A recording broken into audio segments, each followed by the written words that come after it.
Hello and welcome. We are here for round number 3 and our second live stream of the Masters so far.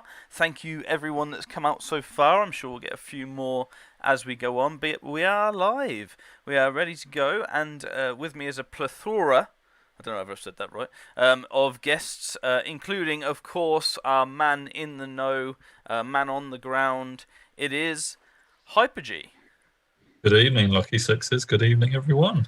How are you doing? Mate? Yeah, very I'm good. Very good. I'm looking excited. forward to this. Oh! Somehow you've left me employed as the man on the ground after the shocking job I did last time. But yeah, I'll give it another go. You just about got there. Oh, okay. There's lots of candidates for replacing me, but yeah. There's a surprising amount of applicants actually for the job. Sure. But you know, we'll stick. There's a bit of loyalty, I guess. a tiny bit. Yeah, okay. But yeah. But this is my last chance, right? Absolutely. Get your act together. Well, I'll try. Maybe. And also, probably waiting in the wings to take your job, Matty P. Hey, Lucky Sixes, how are you, man? Yeah, very good. Very, very good. Mate, hey, Steph, how are you, buddy? Good. Good. Hey, mate, isn't this just getting super exciting, you know? I felt the first 2 rounds were a little bit cagey, a little bit, you know, fencers on their toes, testing out the épée blades. Absolutely. Now, there's no doubt about it. It's heads on, knees in the balls, and everyone's getting stuck in. There's some big scores coming in round 3. Oh, round 3 is huge. And I reckon we're going to see some absolute brutality tonight, medieval style. Absolutely, and we're in also some good company, and as you quite rightly said when we were off screen, this is very much battle of the podcasts. Absolutely, yeah. We're joined by a couple of they're top-notch podcasters. They were long before me and Kev were, certainly with the Paired Weapons podcast. He's known to you as Gelmrus. He's Jack Chapman. He's the man behind the Thundercocks. He's the man, the legend, the one and only Jack Chapman. How are you, buddy? Good, thanks. I'm really glad to be back on probably the best 9th Age YouTube channel out there going on YouTube. Here we go. He can stay. He can stay. I mean, well, he is the purveyor of the finest podcast in the country. It's officially agreed. But you know, our other guests tonight might have something to do with that, because if you're ever in and around Milton Keynes, you better pay your dues to the one, the only, the better half. Ooh, that's a bit controversial, of the Fantasy Wargaming podcast. Bow down before the might of Tony Hale. How are you, buddy? Hiya, chaps. Thanks for scraping the podcast barrel and bringing me on. Anytime. To be fair, it's pretty easy to be the better half of a podcast when your other host doesn't show up. I think he's on his way. That's all right. I'm just gonna give him stick because he diced me earlier. Well, you're a little bit salty. Of course, we are here in covering the Masters, but the Masters Open is very much alive and kicking. All you three in it? I want to say. It's not kicking in our podcast, mate. Well. We're submarining into the next round nicely. Don't you worry. Excellent. It's good to hear. Well, I mean, we've got some winners, some not so winny, but as a side, I'm sure we'll talk about that throughout the night. But yes, we are here to talk about the Masters, and specifically the spiciest man alive. That's what he says anyway.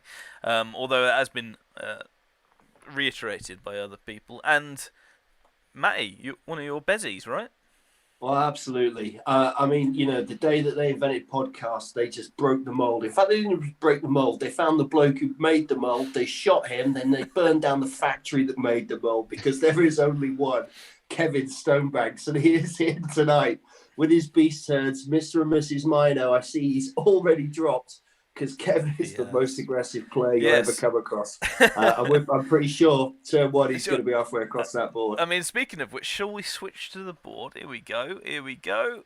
Boom! And this is the UB room. So yeah, I mean, talking through it, I mean, we're halfway through deployment, and I say halfway because Kev has dropped. I'll tell you what, guys. The atmosphere here is thick and fast. So, quick rundown. I believe the deployment is it's going to be Frontline Clash, I do believe. And it's mission, breakthrough. Yeah, mission is breakthrough. Kev has dropped for first 10 very aggressively. I'm not 100% sold on that decision. I'm not sure how much he stands to gain from that at the moment, but he may just prove me wrong. And Marcus is getting the old counter deploy going. Yeah. He's got his 3 ambushing units for Kev as well, as you would expect. And the old Gargoyle Scouts. I think this has got to strongly favour Kev, this secondary. And of course, absolutely. Yeah, if it turns into a punch-up, I think it might favour him as well. I mean, we'll run through the lists in a little bit, I guess. But what's your initial thinkings on this matchup then, Jack? What do you reckon? I actually think it's, with the exception of it being breakthrough, I think it's quite heavily in Marcus's favour. I'm sort of pegging him to win this one, to be honest. I like the look of his combat a lot more. Some of these matchups just are in his favour by quite a margin. Like the chariots are, they can go into flies, but they'll probably take as many wounds as they do doing so. And hoarders are the same. They're just going to stick on hoarders. They're just going to get stuck there. And if Kev puts a large amount of his army dedicated to scoring breakthrough, then there's going to be less on the other side that Marcus has to go through. Also I think the magic is very punishing from Marcus here as well. Just having a quick look through his spells, you've got Hand of Heaven, Smite the Unbeliever, Cleansing Fire, Wrath of God, pretty standard for Thaumaturgy. And we got Whispers and Spectral Veil. I really love that combo with the flies. You get real to wound for their toxic hits, or -1 toughness for their, or resilience, for their toxic hits. That's really nice. So that's all looking good. And Shamanism, while is great against a lot of armies, it sort of thrives against shooting lists, which this is not with demons. So Kev's got Awaken, Swarm, Totemic Summon, Break the Spirit. And, some of these are going to be great, but they're, the +1 AP you get from Awaken the Beast isn't really going to do anything here. The +1 Strength is, of course, useful. The shooting benefits of the other ones, some of the spells he hasn't taken. Yeah, I mean, this is probably one of the... I mean, these two lists, anyway, are probably one of the only ones without any sort of form of shooting in the Masters. So it's going to be interesting. It is going to be a punch-up, this one. It's going to get brutal. Now, Tony, you've been pressing around the Demons for a bit. Would you be in agreement with Jack on his excellent synopsis there? I think so, yeah. I mean, the Minotaurs are a worry for the Hoarders. They probably could poke through in a round or two. I mean, one thing with the Chariots, though, of course, once the Chariots have gone in and blown up, whatever they hit are going to be dragged down a notch. So that might let Kev follow through. So it just depends how aggressive Kev wants to be. Is he willing to throw everything away and come through the other side for a big smash up, or are they going to dance around for a while? I think we know the answer with Kev, don't we? We do. Same with Marcus here. I've coached Marcus at many ETCs, and Marcus is, I would say, a completely unique player in terms of play style on the UK scene. He's the undisputed master, in my opinion, of the sacrificial piece, as I like to call it. I've also called it chaos style in the past, where he does a lot of things which look like they don't make sense. He does things that are really risky, or you wouldn't really understand why you'd throw away a whole unit of flies for seemingly nothing, only for it to be a 300 IQ play that you didn't even see coming. But the downside is sometimes it just doesn't work, but other times it is incredible and it wins in the game. And so he ends up being a really swingy player, but he can pull wins out that no one can see coming. So that's it's always really interesting to watch him play. I have no doubt in my mind that at least some of us are going to learn something from him today. This is a fascinating combination of two players here, isn't it?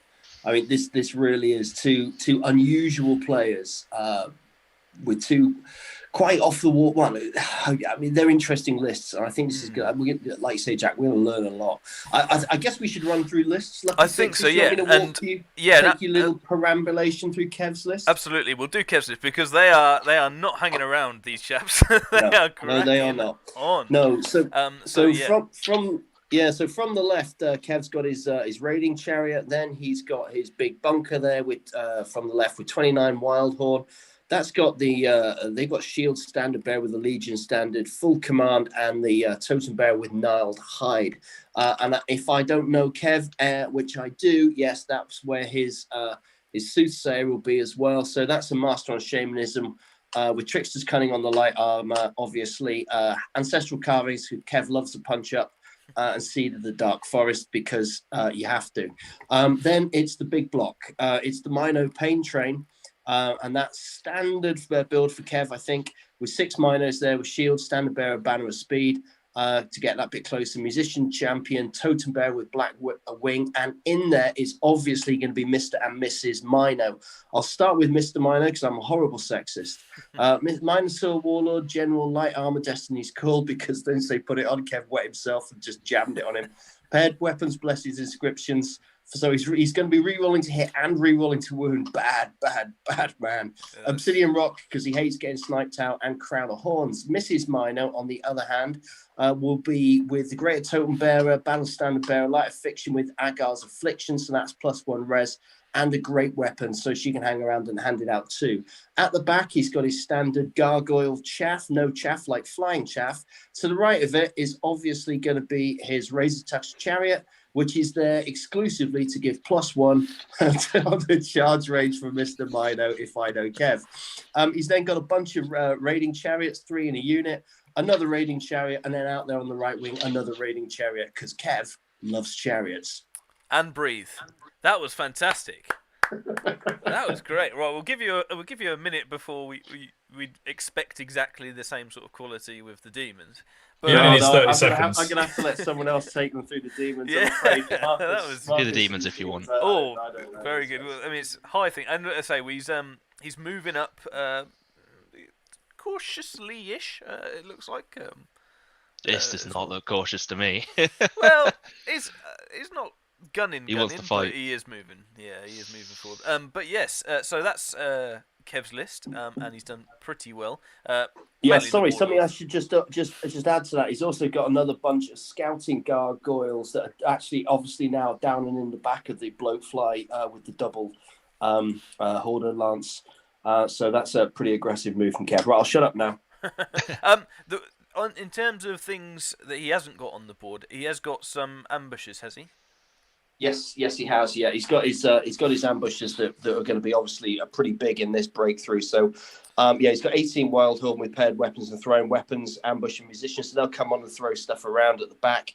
And then he's got 2 lots of Longhorns with ambush and halberd, one of which has got musician because he can't afford 2. There you go.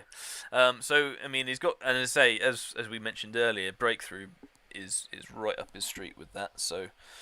I mean, we'll go through Marcus's list before we talk any more sort of tactics and things, which, again, Kev seems to be throwing caution to. But Jack, are you ready? Yeah, absolutely. Are you psyched? Oh, very much so. Good. Right. All yours then, mate. So go from left to right here, we've got a unit of 10 Succubi, which is sort of the Marcus special. A lot of people favouring the Lemures in core for demons, but he prefers his Succubi.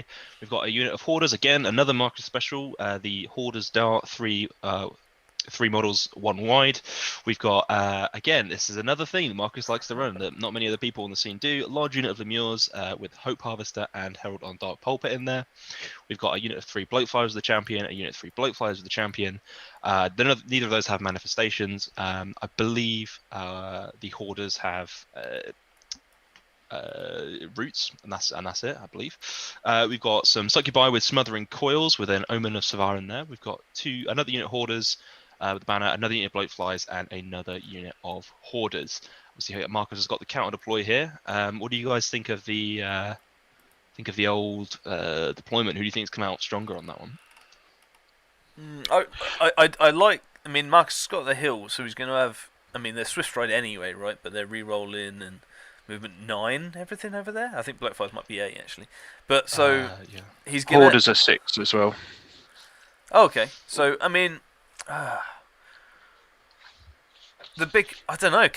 What can an Omen do in this matchup? Is my big thing, because otherwise this is going to be a big sticky point of the whole matchup. Yeah. Can this Omen go through the Minotaurs, or at least scare the Minotaurs? If he can, I think this is just off of this deployment, I Right. think Marcus has got this. It's his game to lose, because I think he's got a really good counter deploy here. You notice with the scoring units, Kev only has 2 on the board, one being his Wild Horns and one being the Minotaur Warlord. But he's left his left flank very open, so that's allowed Marcus to put his Hoarders, Succubi, and his sort of Hope Harvest, the Herald unit, all of which are scoring and decent combat threats. Yeah. And Pretty safe from the Minotaurs. They're not really worried Exactly, about especially any with heavy that- chariots. with that build in there as well, that's gonna. Yeah, exactly. So he's got free reign to push up here and threaten on this side, as well as like push into the objective zone. So most likely that's going to draw some of the ambushes over there to deal with them. It's worth noting whilst this is happening super fast, 2 aggressive players, that the 8 cards out. It's a 10-7 phase with 1 in the back, Already there, and he's already lining up a swarm of insects on the central blowflies unit. He's just rolled a 9. I wonder what he's going to do. It's a 10 actually, because he's in the wood of the yeah, dark 10, wood, yeah. so it's actually a 10. Yeah. Yeah, Marcus has got the Hoarders, Bloatflies, and another Hoarders on this hill on the side, so they're zoning. He's they're let it go, rerolling I the think. charges. Just let it go. It's 3 wounds. Can I just correct myself? Hoarders are movement 5, so they're 5 swift stride, not 6 swift Okay, stride. well, yeah, I suppose. I mean, getting on the hill, you're gonna get. But he's the raiding chariots are 8. They're 7 with then they get +1 from the raised test chariot. So yeah. But does Yeah. it matter if they go into the Hoarders? Yeah. They're strength 5, res 5. the range 5 chariots up only res armor's 4. not going to come in. Oh, the res 4. I meant They the are res Hoarders 4. res 5. So, Oh right, yeah, sorry. yeah, all about the impact hits. But if one of those survives, that's it. Marcus is going to be back into him. So And in terms of the Hoarders as well, you're only getting 2, like in the big unit of raiding chariots, you're only getting 2 of them rather than 3 because of the width, right? Yeah, as it's well. 2d6 impacts, of which half of which wounds. So you're looking at like 3 or 4 wounds, 5 up save. You probably don't even kill a Hoarder with that. He's got to be careful with his chariots on the right, because if one of those units does get into, like, charges him, I mean, he's toast. I imagine he'd flee, right? But Yeah. I mean, if he does get in, they're going to be behind his lines and they're going to tear him up. Yeah. The chariots, do you mean? Sorry. So, well, no. In terms of if Marcus gets one of the Hoarders or Bloatflies into any of his chariots on the right, as in charging, he's gonna seriously have the advantage there. Just to expand on that point, Lucky Sixes, Kev's more central of the single raiding chariots would actually just within a 6/6 charge of the Bloatflies on the hill. Bloatflies, yeah. And Marcus actually pointed that out to Kev and said, did you mean to put him more than the maximum charge distance away? And Kev said, yes, he did. And Marcus was fine with him moving him backwards ever so slightly. Okay. So Kev early realised display that of then. fair play. Yeah, Yeah, early yeah. display of fair play there. So Gentleman's behaviour from the Yeah. spiciest man. So he's put the Blackwing totem on the Mino block just in case anything does long bomb in there. They're going to be high agility now, so that's obviously going to be pushing stuff back, especially if they're flying in like the blowflies through the trees. But I think he's now stopping Totemic Beast. I think that was what just happened there. Yeah, so these Minotaurs, they're movement 6 standard with, I think they have got the movement banner in there, right? Yeah. Yeah, so that makes 7. They're 8 with the Razor's Edge Chariot, and then they get D3 +1, so they're minimum movement 10, essentially, and they're 19 inches away from these these Succubi. So they've got a 9-inch charge, possibly an 8-inch charge on that. If I know Kev, he's lining up that. If he's going to go for it, you just know he is. So I'm gonna tell you what, I'm gonna do some back of napkin maths on this Succubi v Minotaur unit. So I'm gonna let you guys talk while I go and do some maths in the background. I love it. Well, I mean, yeah. that's a good chat. Well, they're sort of finishing off Magic and having a look at that and laughing that they don't have a shooting phase. We'll go over to the chat. Say hello to some people. Tom Clues, Cluesy is there. Agonas, hello mate. Tom Taylor, classic, always on. Craig Johnson, my high elf has no shooting either. I think he's not very happy with the high elf shooting at the minute. Although he's doing all right, so I don't know what he's complaining about, right? Swagger McDaddy is on and giving Craig some grief about that. And yeah, so hi guys, thanks very much for tuning in. We've got about 21 so far, but it is early days. But it may be over in about 20 minutes, depending on how Kev and Marcus play. But yeah, so thanks for tuning in. Keep the comments coming. Make sure you check out all these other podcast guys when you're here. And yeah, let's go back to the game. It looks like it is turn 1 for Marcus now. Hyper G. Has it been mentioned how these guys are getting on in the tournament? For those who haven't been able to check out the forum, like where are they standing off in the Masters? Not at all. So, in terms of previous games, so where is this in terms of anybody got Tourney Keeper up? Yeah, I've got Tourney Keeper up. So we want to know where we're up, sort of where we're sat, don't we? Yeah. Yeah. So this is we are essentially got 13 plays 14 here. Marcus is on 17 points. Kev's on 15 points. So if this was an 8-table tournament, this is table 7. Yeah. So they're both needing a big win to get back up there, to get back into the mix and start challenging again. In terms of the matchups for the previous ones, we've had, if we follow Marcus, he had a 7-13 or a 13-7 win, against Colin, round 1, which was that's a pretty good result. And then round 2, he takes on Trent and gets steamrolled, 16-4. Yeah, do you know what? The T-bomb is on fire. You heard it here first. Watch out for that boy. That's exactly what I was going to say. Was that exactly it? Trent is steamrolling over everyone. It seems. Even in round 3, I think. With Trent, he's 16-4, 16-4. 13-7, so he took it easy on Jake round 1. But yeah, he's steamrolling. But yeah, so Marcus is on a middle-ish win and a big loss, I'd say. And Kev started on a 10-10 with Tanker. Great result, that. Yeah, in one of the swingiest, diciest games, should we say? Absolutely. Yeah. A classic game of two halves. As some would say, and then followed that up with a 15-5 against Ed's Orcs and Goblins, but 15-5 loss. So a draw. Yeah, I mean, even Kev would be very happy to say this as well, I know, but he was totally outplayed by Ed in that game, and he'd be the first person to say it as well. Yeah, so I mean, Ed had won his first game as well, so he's unbeaten so far. Although then he went against the Trent Vermin Swarms train, and he got T-bombed. We all know what happened there. So I mean, this is both of these guys, as spicy as they are, need a big win to get back up there and start at the halfway stage. Would you say that this is a relegation dogfight? No, I don't think so. Because I think they've just had. I mean, Marcus went against Trent. Just the Vermin Swarm list is bad. I don't know about the Vermin Swarms versus Demons matchup though. I don't know whether that's really good for the Vermins.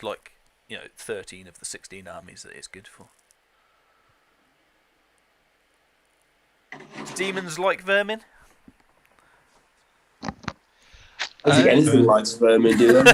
Well, yeah, I was just about to say that. You beat me to it. This particular demon list doesn't like Vermin too much, just because bloatflies are not very good against disciples at all. Sure, yeah.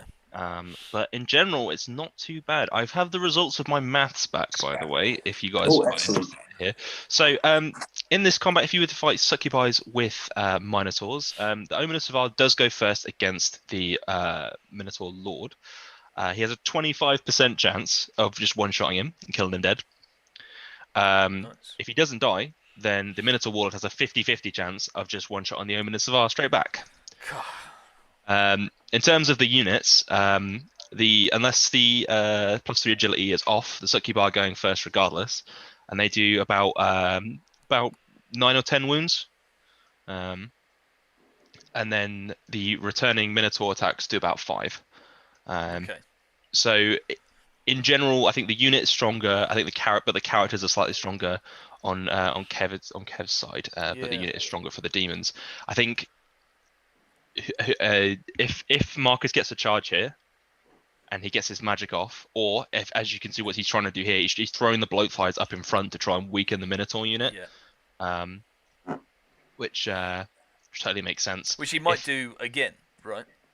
Yeah, I think what he's trying to do here is he's trying to bait the Minotaurs into charging the bloatflies, and then give them an or maybe hoping they fail a frenzy, so that he can charge. The unfortunate thing here, excuse me, sorry, is that there is a unit of gargoyles right here waiting to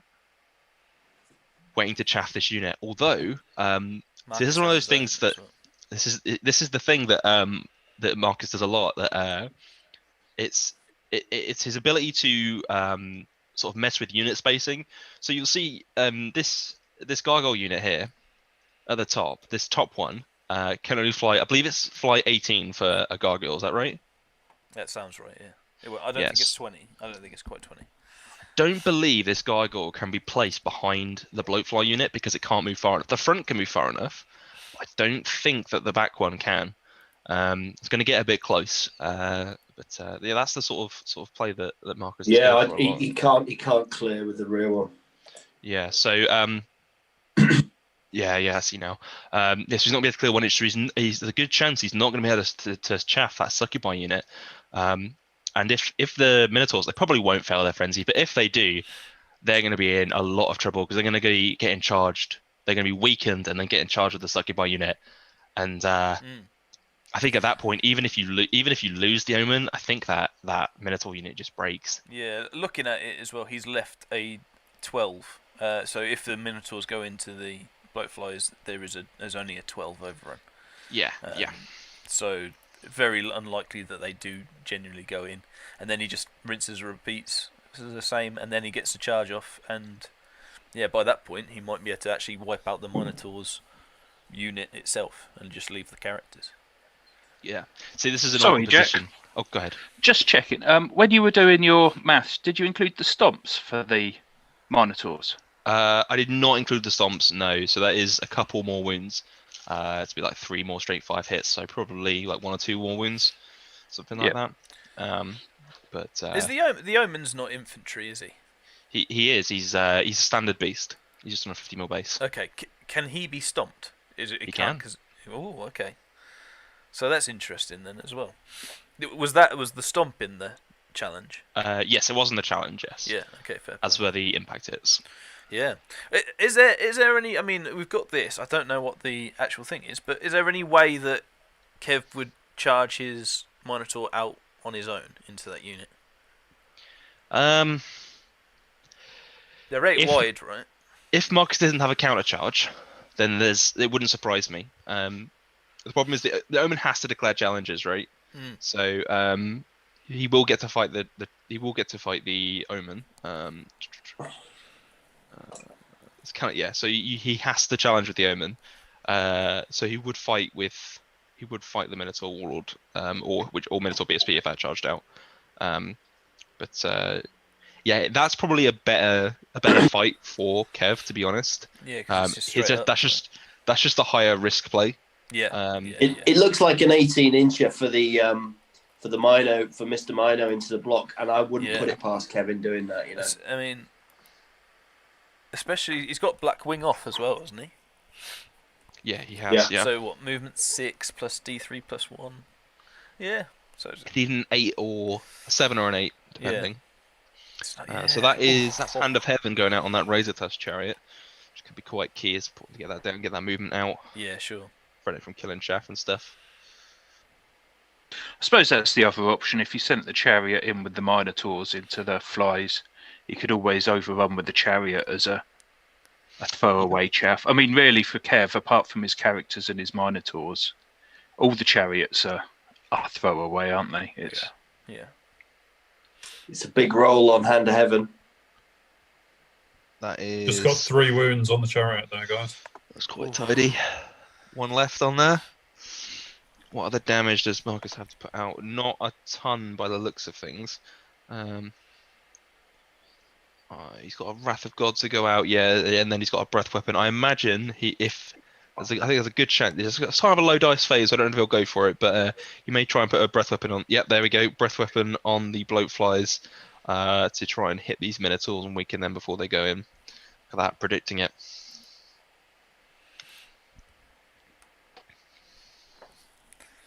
No. Oh. Cleansing Fire, he had the wrong spell. Yeah. He's going to reduce I his was own going to strength or say, toughness. yeah, it's a bold move. The talk was always suggesting it was the Oh, Breath there we Weapon. go. The wrong card. Blimey. That's a Cheeky roll. 17 dice cast. I mean, can you even five dice might not get that, you know. That's going to be too rich for Kev's blood, I think, knowing him. Yeah. He's got one dice. What's his one dice in after this? Marcus. Specky blades. Yeah, Spectral Blades, I would imagine. He's done it. He's got rid of it. That's fair play.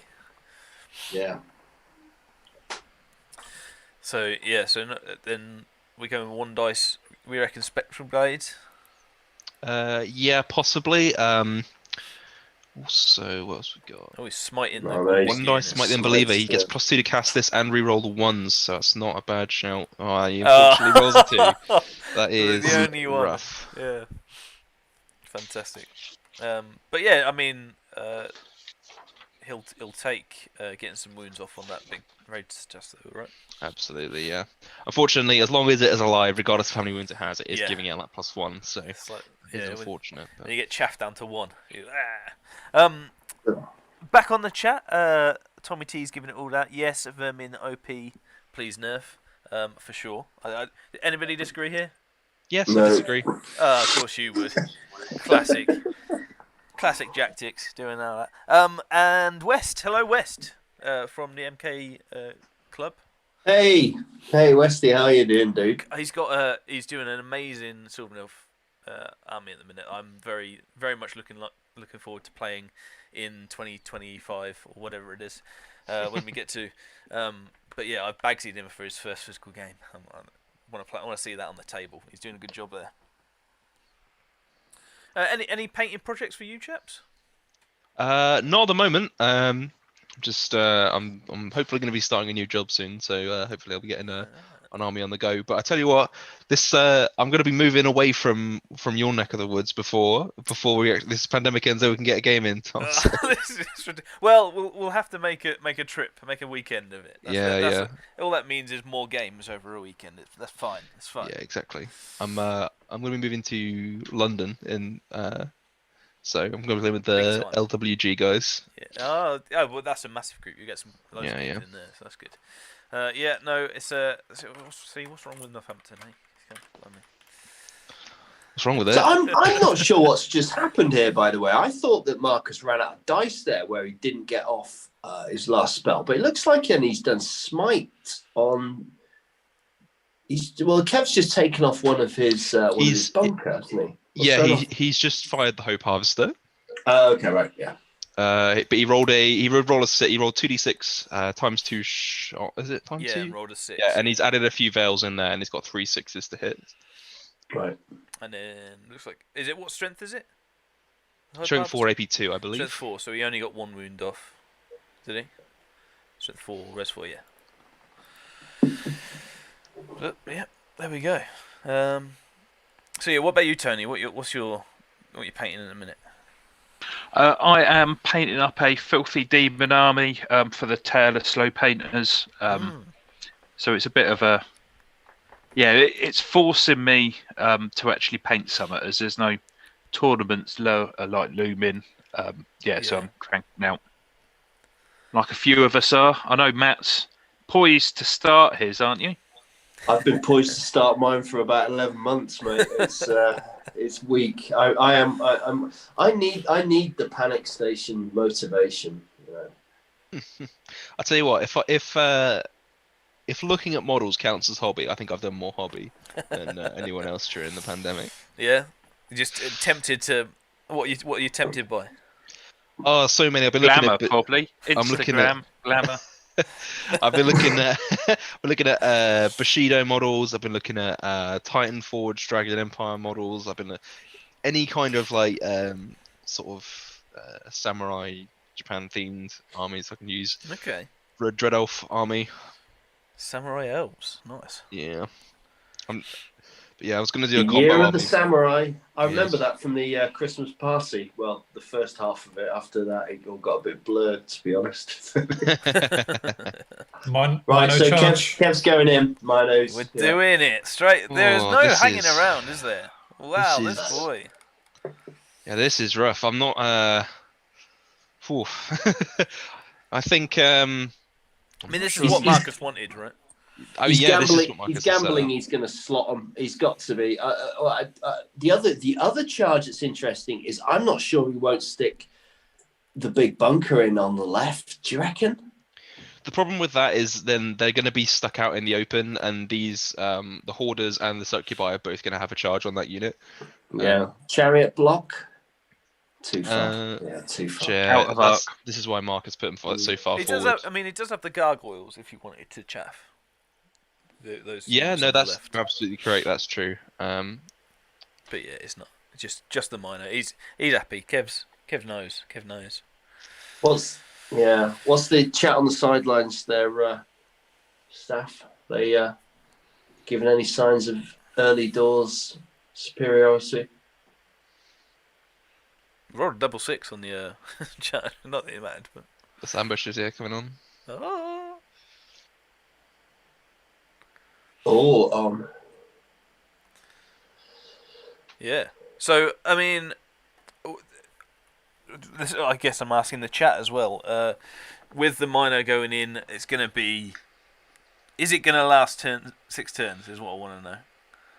I don't think so. With that No going way. to turn 2, No way. turn 2 charge, and all of his stuff coming on, right?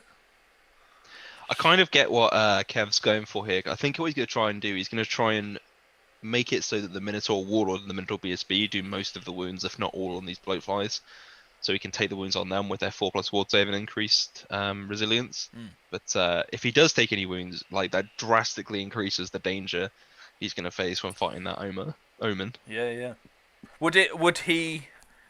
I mean, the Omen has to. Does the Omen has to challenge outside of normal regulations? So would he have to challenge at the start, even if it's not his turn?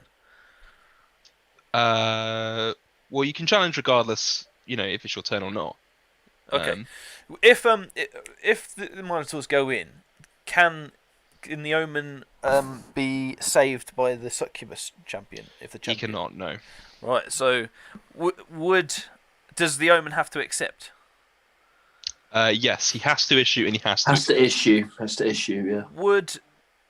Would Kev consider putting his champion into the Omen turn 1? He could. Realistically, that's going to be giving up 6 combat res. Yeah. And he's not going to have a chance to slot the Omen. No, if Kev flips 2 coins for the chance of flipping half a coin to end the Omen, he'll take it. No, fair play. I'm just trying to think of ways to minimise the Omen killing his characters, to be honest. It's a long Just- overrun. If that Minotaur 12, takes yeah. 1 wound, it doubles the chance of him dying to the Omen. Yeah. Before. So, That's crazy, isn't it? it's 'cause We D3 sure wounds. it's a 12 overrun, yeah? It is, yes. isn't it? Yeah, definitely. Yeah. So looking at that,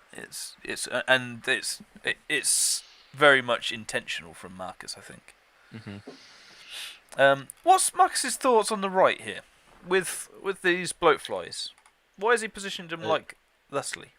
So I believe it's partially to stop the gargoyles just doing whatever they want. But I think he's keeping this unit back to protect against ambushes as well, which is he has currently sort of predicted that some of them will come over near him.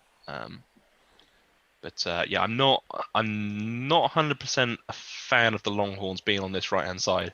No, I agree with that, Jack. Absolutely. I think in he would the have wrong been- place. I think he would have been better off loading the left-hand side, really. Yeah, totally. Yeah.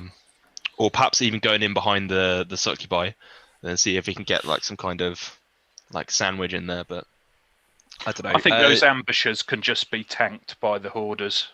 I mean, one unit of those will. Well, the Take bloat flies as forever. well, probably. Yeah.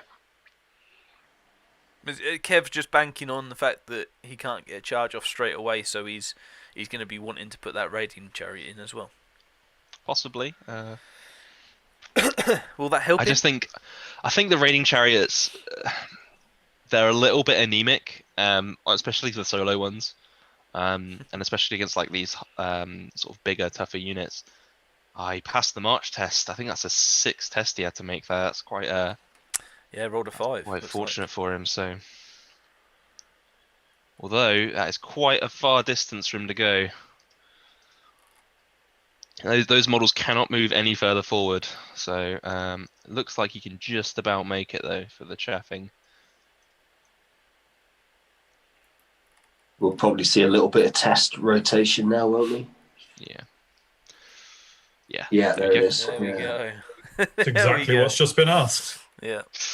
Yeah. I mean, the thing is, right? So these minotaurs are going to go through the bloatflies, and then there's another unit of bloatflies. Yeah. Which is going to stand there. This is it. Actually, probably Marcus doesn't mind that he's getting chaffed, right? Because possibly, yeah. The reason he's left the 12 and not any more, because or any less, sorry, was because probably he doesn't want to go in straight away. Probably he wants to put the bloatflies in. Well, this is the thing I was saying earlier, that Marcus being known for the sort of sacrificial pawn plays. He's throwing away these bloatflies, and or that's what it appears to be. He's chaffing the minotaurs, but they're kind of the perfect unit for him, because even if they die, they are going to do some damage back. And that's all he really needs to do. He just needs to soften these guys up a little bit, and he should be good to go. Yeah, very interesting. Although they're trading the flies for gargoyles, aren't they? There's the second unit ready to hop in front of the succubi again. Yeah, that are positioned in the forest at the minute. And when they do go in, a couple of chariots in at the same time into the succubi is gonna twist that first round summit chronic. Yeah. One thing that's been mentioned on the ground is that while the succubi are chaffed by the gargoyles, if Marcus were to rotate on his right corner and the Minotaurs were to overrun forward, if the Minotaurs overrun far forward enough and Marcus rotates on his right corner, he may be able to contact the Minotaurs, and then the Minotaurs would have to shut the door. Yeah. So that's a potential danger, even with the succubi being chaffed. Yeah. I think it's quite unlikely that the Kev goes for the overrun, to be honest. Yeah, putting that in there as well. That sort of means he wants to just sit around in the forest and just bide his time. Wait so that he can get a charge off. Presumably, like what Tony said, in order to get multi-charges. With one of the chariots or something. Yeah. Thing is now, I mean, Kev's getting kind of close. I mean, if we look on the right-hand side, well, middle right, this raiding chariot that's one in on the left. I mean, that's a 7 rerollable from these orders on that chariot. Yeah. So looking to flee though. Possibly. Trying to draw them out. That'd be fine. I don't think Marcus would have a problem with that. There's a good chance it doesn't rally again. It just takes the pressure off. Yeah. So that's probably fine from him. Is Marcus worried about these guys on the left, like shooting his succubi and then going in? I mean, the succubi's still got a decent amount of attacks. I mean, it's 5 up, 4 up, and then a 5 up save. You know, he'll kill probably maybe like 3 at most, I would say. And then they can just turn around and get shot again, and then they get shot again. I'm surprised he's not giving Marcus a very difficult choice to make here by pushing up harder on the left flank with his block and his chariot. And maybe he'll still move him forward a bit. I don't know if he's gone firm on that bunker move, but I mean the Kev sandwich is a pretty constant tactic. So no, he's going for magic. So he has number 1 phase. Yeah, I think this Lemure unit is quite close to his bunker here. That could be quite unpleasant for him. And I believe that 12, the Lemure unit can also 15. Yeah, which I believe is an 11 for him. So it's doable. 11 Swiss stride. Yeah. Very risky. Yeah, I mean they don't lose much by going forward either, do they? On that side. Not at all. Not at all. So he may just come up and try and blast off the gargoyles with magic. Yeah, for sure. Hi Andy Catlow, he's on, giving it all that. No predictions from the chat. The chat are on the fence. They don't know which way this is going. They think probably the same. They're probably thinking, is Kev being sucked in to somewhere where he doesn't want to be? I think, yeah, sucking people into traps is something that Marcus is pretty good at, and that's definitely what he's attempting here. Kev's just blown Break Spirit, by the way. Oh, rough. That is rough. Especially with the twos, right, as well. Yeah, exactly. But to be fair, when I say these things about Marcus dropping people into traps, he is also known for taking them them being very risky for him and failing them very hard. I mean, he's given me heart palpitations at enough ETCs for me to know while I've been coaching. I predict a 17. Okay, no problem. I come over. I'm getting 0. Okay, I'm back in it. I'm getting a 19. Okay, every 20 minutes it's a different score, and I have no idea.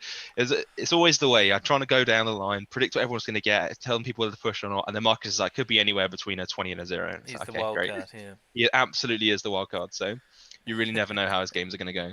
Well, that's the end of Magic phase. So Marcus just stopped Totem pretty easily. Yeah. So Kev gets nothing off. That's going to hurt him. That's a rough Magic phase, yeah. Especially the first. I feel like the first 3 Magic phases are really, really key in the game. If you don't get good Magic phases early on, they can really make or break your game. For some armies, I think Kev's army is sort of on the low end of needing that impact, but yeah.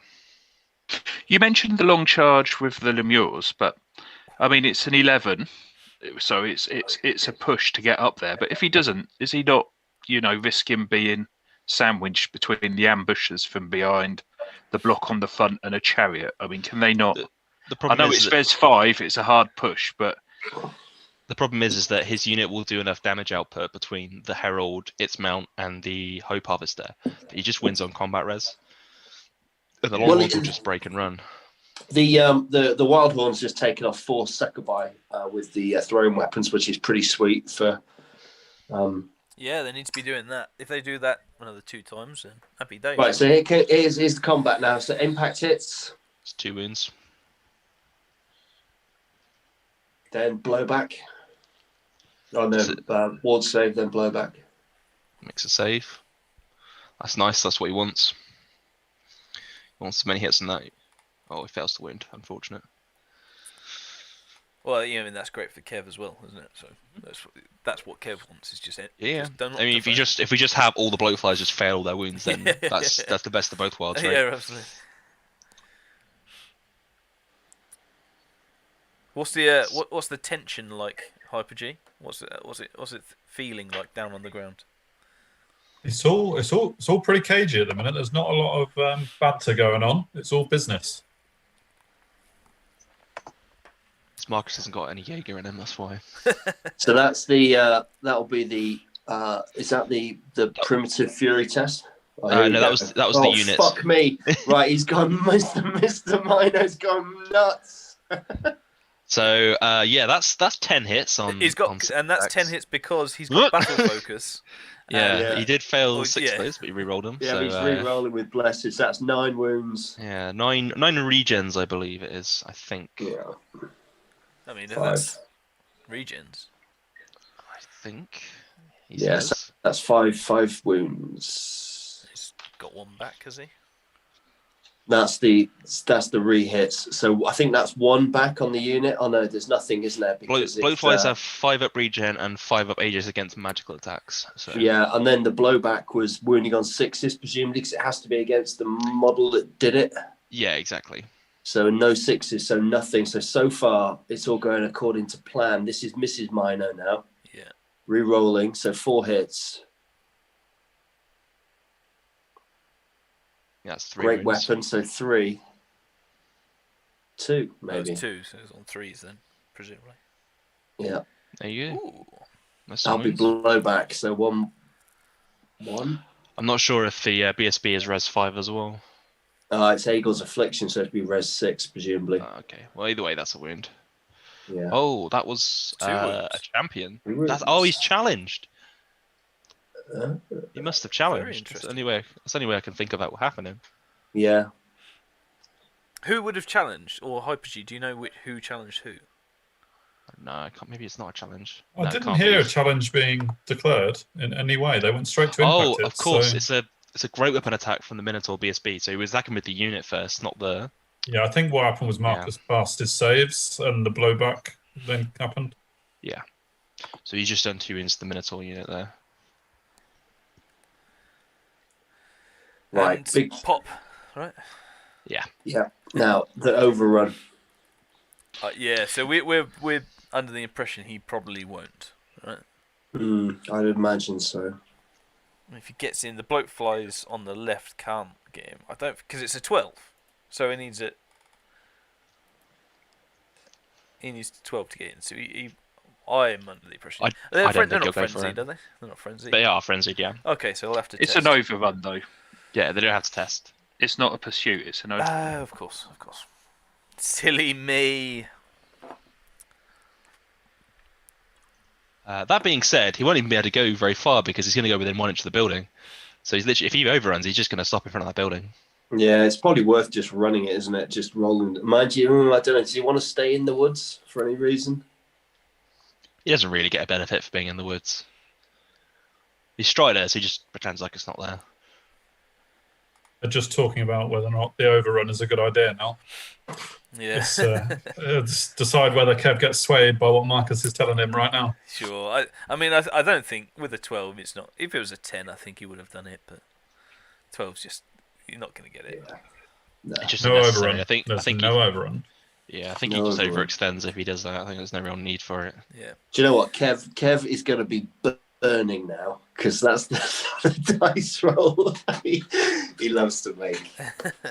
I mean, so after that, that's first blood, Kev, and it's probably gone well for Kev with the characters not taking much. And Well, it was 9 toxic attacks that he had on that unit, most of which were on the Minotaur Warlord. So the fact that he got any wounds off, winning on either 6s or 5s, getting 2, I'd be happy with that. That's about right. It would have been nice to have one on the Minotaur Warlord, but yeah, I think it's a bit excessive to expect that, really. Then again, he's going to do a lot of hits, so you would expect like a lot of hits back on him. But yeah, I mean, 2 hits in the unit, that's really good. As I say, if on average these Succubi kill 3 Minotaurs dead, so doing 2 wounds, it's pretty easy to get extra attacks away from them. And it's all exponential, right? The less wounds you do, the lower that, the better that leadership test might have to be. Like, you'll lose less guys.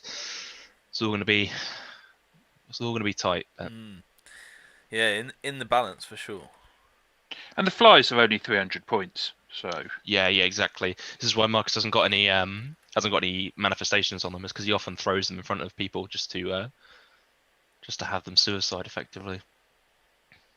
So this is quite clever from Marcus. He's charging with the hoarders here, and he's taking a hard 90-degree turn as tire screeches on the playfield as he's doing that, just so it gets him further away from this raiding chariot and make the charge harder.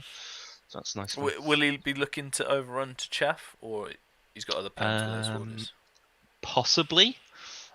He'd have to go a decent distance, and then he would risk getting flank charged by raiding chariots, which then gives them an easy overrun into the Succubi. So I would probably say no.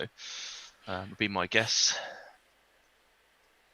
Yeah, he needs at least 8 to be useful, and I can't see that. He said then he'll just then Kev will chuck all 5 chariots in and overrun, and then the Mino wave. So I can't see that. Yeah, no, fair enough. So Tony, you said you're a Demons man. How close is this list to yours? well, hoarders. Yeah. Hoarder, yeah. I mean, Succubi are good. I normally go for a relatively small unit. And yeah, 3 attacks, obviously +1 to hit infantry, but they do stick on the strength 3 and AP 1. You know, armor is a struggle for them, but obviously not in this matchup. But there's a quality to that volume of of attacks, isn't there? That's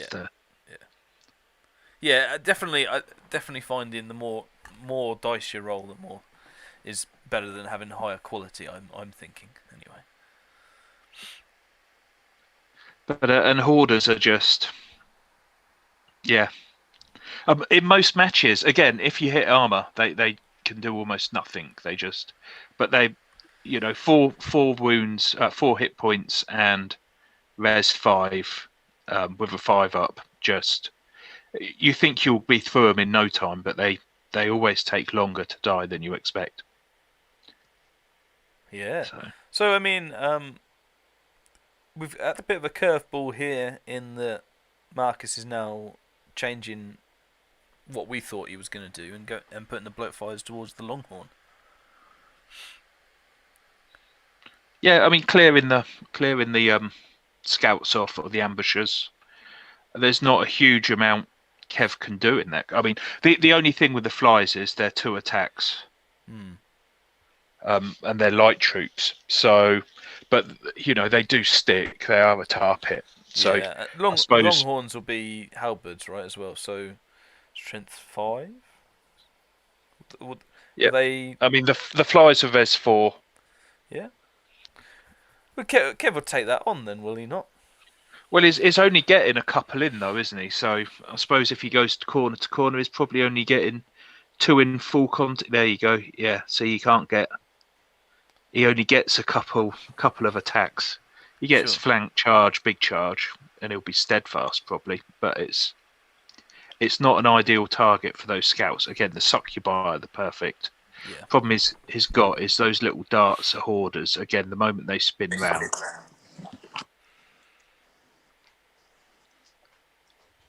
Yeah, he's going to struggle, and to say as soon as he takes a discipline test, they're off, right? I mean, I keep thinking. I saw all the chariots on the right-hand side of Kev's setup, top right, and again with those 2 blocks of hoarders and with the flies, it looks like Kevin's dominating it. But I do wonder once he goes in, is that side spent? It's the threat rather than the actual impact. If Marcus starts getting out and around, spreads them out, you can always roll a 1 for those impact hits. Yeah, sure. And if you do, that's he is banking a lot on doing a lot of solo raiding chariot. I'm not sure. There's a lot of trust. But then if he can get them into the succubi, they will just drop. But it's that big block. Yeah, a couple of chariots in will soften it up. Just like you They won't predicted, last long, Tony, though, we will got they? the hoarders turning around on the left side as well. Yeah, wasting no time. That's why I'm surprised he didn't push a little bit harder with something on this flank to prevent him from doing this. Yeah. But it looks like the succubi and the hoarders and the bloatflies have all come over to just say we're going to mop you up, sort of thing. I'm not sure how legal will that charge be with his longhorns on the bloatflies, because looking at where it was, obviously he can't turn 90 degrees to get into them, and with that unit of lemurs there, will the bloatflies be able to close the door as well? That's going to be quite tight, is it not? I think it's more about blocking the rear off from Kev, so that Kev goes in. It's positioned so that if Kev charges, he only gets the end 2 guys fighting. So he's effectively blocking them up. But whether it's legal or not hasn't been discussed between them. They haven't picked that up as a discussion point. But yeah, it does look pretty tight. The longhorns are in the front of the bloatflies though, currently, with all the angles and everything. So I don't know whether that changes anything, to be honest. But yeah. Back it off. Sticky corner, that one. Sticky corner. And then, Succubi coming back. It's probably the right thing, to be honest. Why? No need to give him an easy charge, is there?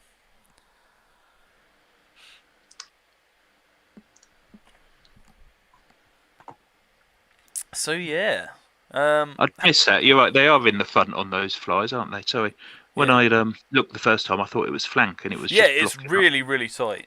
It's really tight. But I had a quick look, and it's in the front. So I don't know. Yeah, I don't know whether that'll be harder to do. But yeah, I mean, how are we feeling then, guys? Marcus obviously lost one unit, but is he actually in a pretty strong position?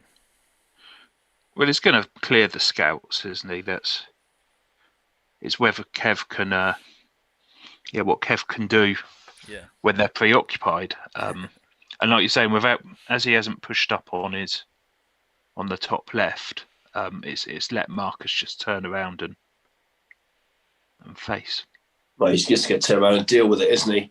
Yeah. And he really needed to be giving them sandwich, but you're right there, Tony. I think I mean, even if he just binned out the soothsayer or something, or maybe chuck the soothsayer, I don't know, but he needed to get pressure on to stop that double flip over there, because he's going to lose both his ambushing units, I'd have thought now. Yeah, look, I'm just seeing if there's a really fruity charge here, because I'm just I imagine Kev will take some charges down there, but if not, there's an interesting charge, because then the Longhorn would have to go into the front of the blowflies. Can the Wild Horn not charge the Succubi and just get out of arc of the Hoarders? The Succubi are front rank, so yes. Yeah, he'll have to go through them. I mean, Marcus has obviously got a plan, but he's the Wild Horn in there, and then because that run. I mean, only avoids it for a turn, but I guess it depends how much because you'd expect the Succubi to do a decent amount of damage, would you not? So probably that back rank might not be there. Yeah, but strength 3. I mean, it can always let you down. Sure. God, it is. It's going to be hitting on 3s, but yeah, even then the Wild Horns are gonna get it. Yeah, gonna take out that small unit, but again, it's only another small unit. It doesn't really worry Marcus, right? Because no, eventually it looks like with this, he's going to get those two ambushes on the left. He's figuring out the best way to get the ones on the right as well. It could be thrown away. The breakthrough, right? Yeah. Right. Okay. I think while Marcus is sorting out the little bits of extra movement, I think we've got as always, guys, if you've been keeping up to date with all the content so far, we have a competition going. So we will quickly get into that. Check out the competition. Please do enter. We've got loads of entries already, so make sure you get yours in to win one of 7 amazing prizes. But without further ado, here we go.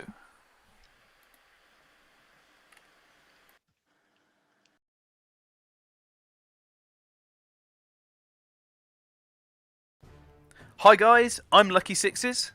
And I'm Matty P. And today we're here to introduce the Masters 2021 competition, where you can win a whole host of prizes, including painted models from the Gobbo and Kev, lifetime TTS subscription, gaming book from Heretic Games, Rotten Factory unpainted Nurgle champion, laser sight pen, and a free standard size commission from the Gobbo himself. All you have to do to win one of these prizes is answer this simple question. What was the latest army book released by the Ninth Age? Was it A, Orcs and Goblins, B, Dread Elves, or C, Undying Dynasties? And Matty, how do you enter this wonderful competition? Well, Lucky Sixes, I'm glad that you asked. All we're asking people to do to enter this competition, and let's face it, why wouldn't you with a list of prizes like that, is simply to send us an email to the following address: pairedweaponpodcast@gmail.com. That's pairedweaponpodcast, all lowercase and all one word, @gmail.com. Don't forget to include your contact number, your contact Twitter, your contact forum, and any way other that you'd like us to let you know if you've been a lucky winner or not. And don't forget to keep an eye out for the PTG videos. at the end of the Masters, where we'll be announcing those lucky winners.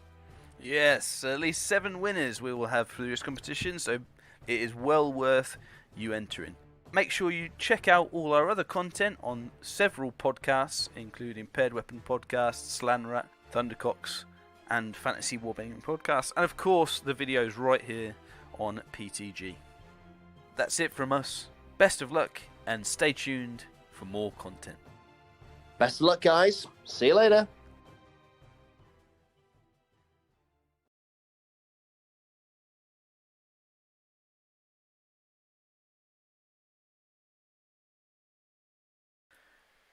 And we are back.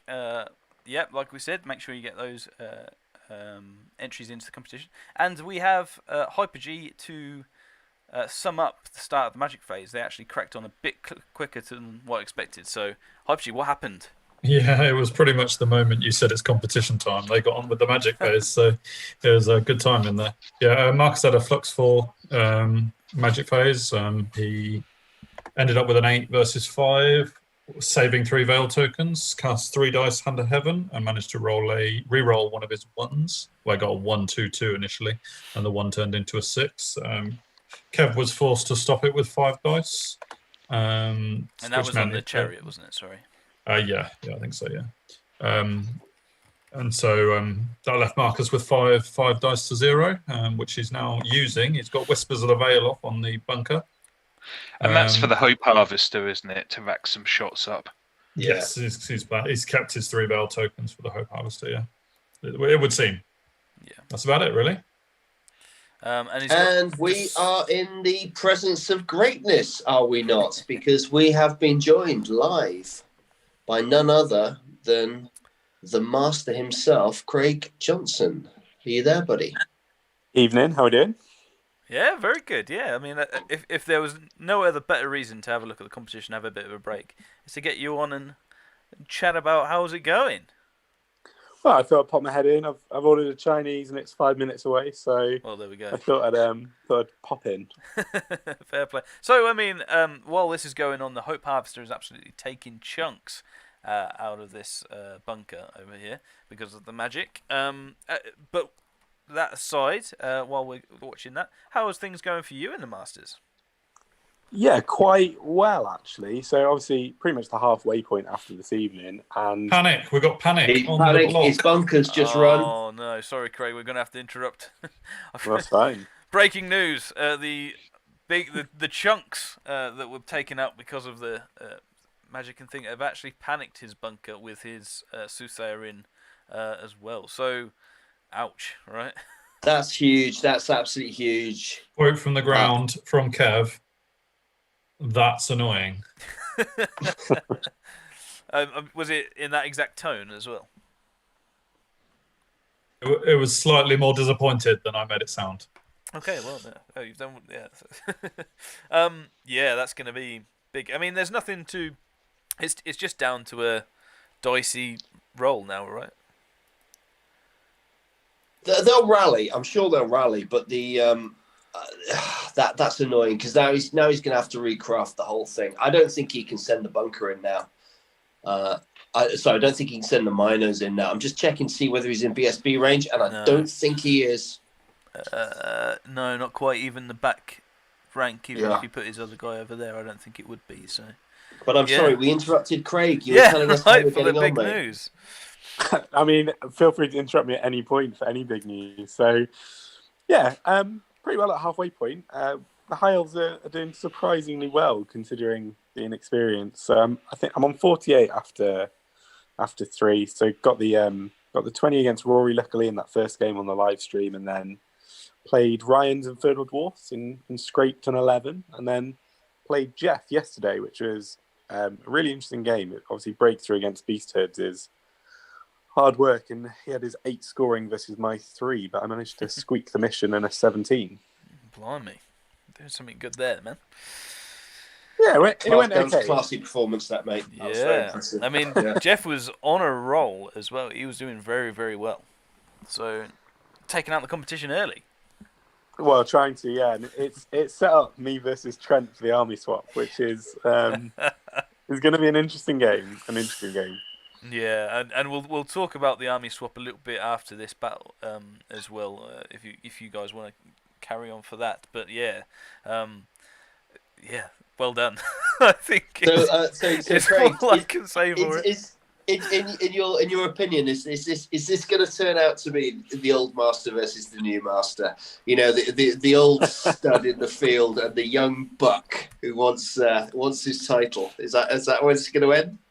I think having seen the amount of work Trent's been putting in just during the course of this Masters, so like watching most of the games, getting involved in the podcast and so on, I don't think anyone could begrudge him taking the title, and I think it would be a really interesting, story of a very, very sharp rise. So it could well be. Tanker's obviously up there. So Tanker and Jack are going to be playing on table 2. I don't think anything can stop that even now. So we're the 4 players on 40 plus at this point. So yeah, it's an interesting mix of obviously me and Tanker sort of old hands, bit decrepit and old on the scene, whereas Jack and Trent are both sort of shiny and new. So yeah. And there's Kev going for a big charge then. Yeah. So I mean, this is right. Crap, my bunker's gone. I need to pull it out of the bag now, right? Now or never. See, this is one of those situations. It's going over the wall with the chariots. You've called it. You've called it now. They're going to panic, right? So this is one of those situations I was talking about where Marcus can sometimes take risky plays, because him going into those gargoyles, it was actually quite. I didn't even realize this until he did it. But he's got 6 attacks that are 4s and 4s on these gargoyles, and then he's got his grinds and stomp. So there's actually not a very good chance that he kills the whole unit, but there is a good chance that they break and run and then block the Minotaur charge. Now, unfortunately, they didn't quite go far enough, and the Hoarders didn't catch him. Yeah, but, they went 7, Hoarders went 6. Yeah. So, but yeah, that could have very easily blocked the charge for the Minotaur. Yeah, because if you catch them, you get to test to reform, right, as well. No, so it's only if you're charging. Oh, but, right, okay. It's only if you're charging and they flee. But I've just texted the wife to say pick a film out for 9:30 because I don't think this is going much more than an hour. Well, I mean, this is happening. He's going into the succubi on the left. The flies on the right. Yeah, flies on the right with everything he can. So, Craig, you've got an excellent eye for this sort of stuff, evidently. Kev's going balls deep. Good call, bad call. I don't think it's good or bad. I think it's the right call. In that, if you look at sort of tournament craft, one of them needs a big win to sort of stay in touching distance to do something later on in the event. So, for example, Hugh and Mikey played out thrilling 10-10-0 VPs earlier today. And I think that put them too far behind to realistically be in with a chance of winning the event. Whereas for Kevin Marcus, where they are in the event, there's no point playing safe, no point playing for 12s and 13s. A big win to one of them pushes them right up the event and puts them back in the mixer. So whether it's a good or a bad call, I'm not sure, but I think it's the right call. I think Marcus would probably have pushed at some point in this game anyway. So Kev's taking the initiative and sort of taking the onus to push the game himself and I guess pick the fights himself rather than letting Marcus pick them. So yeah, potentially a good shout. I think it's the right shout.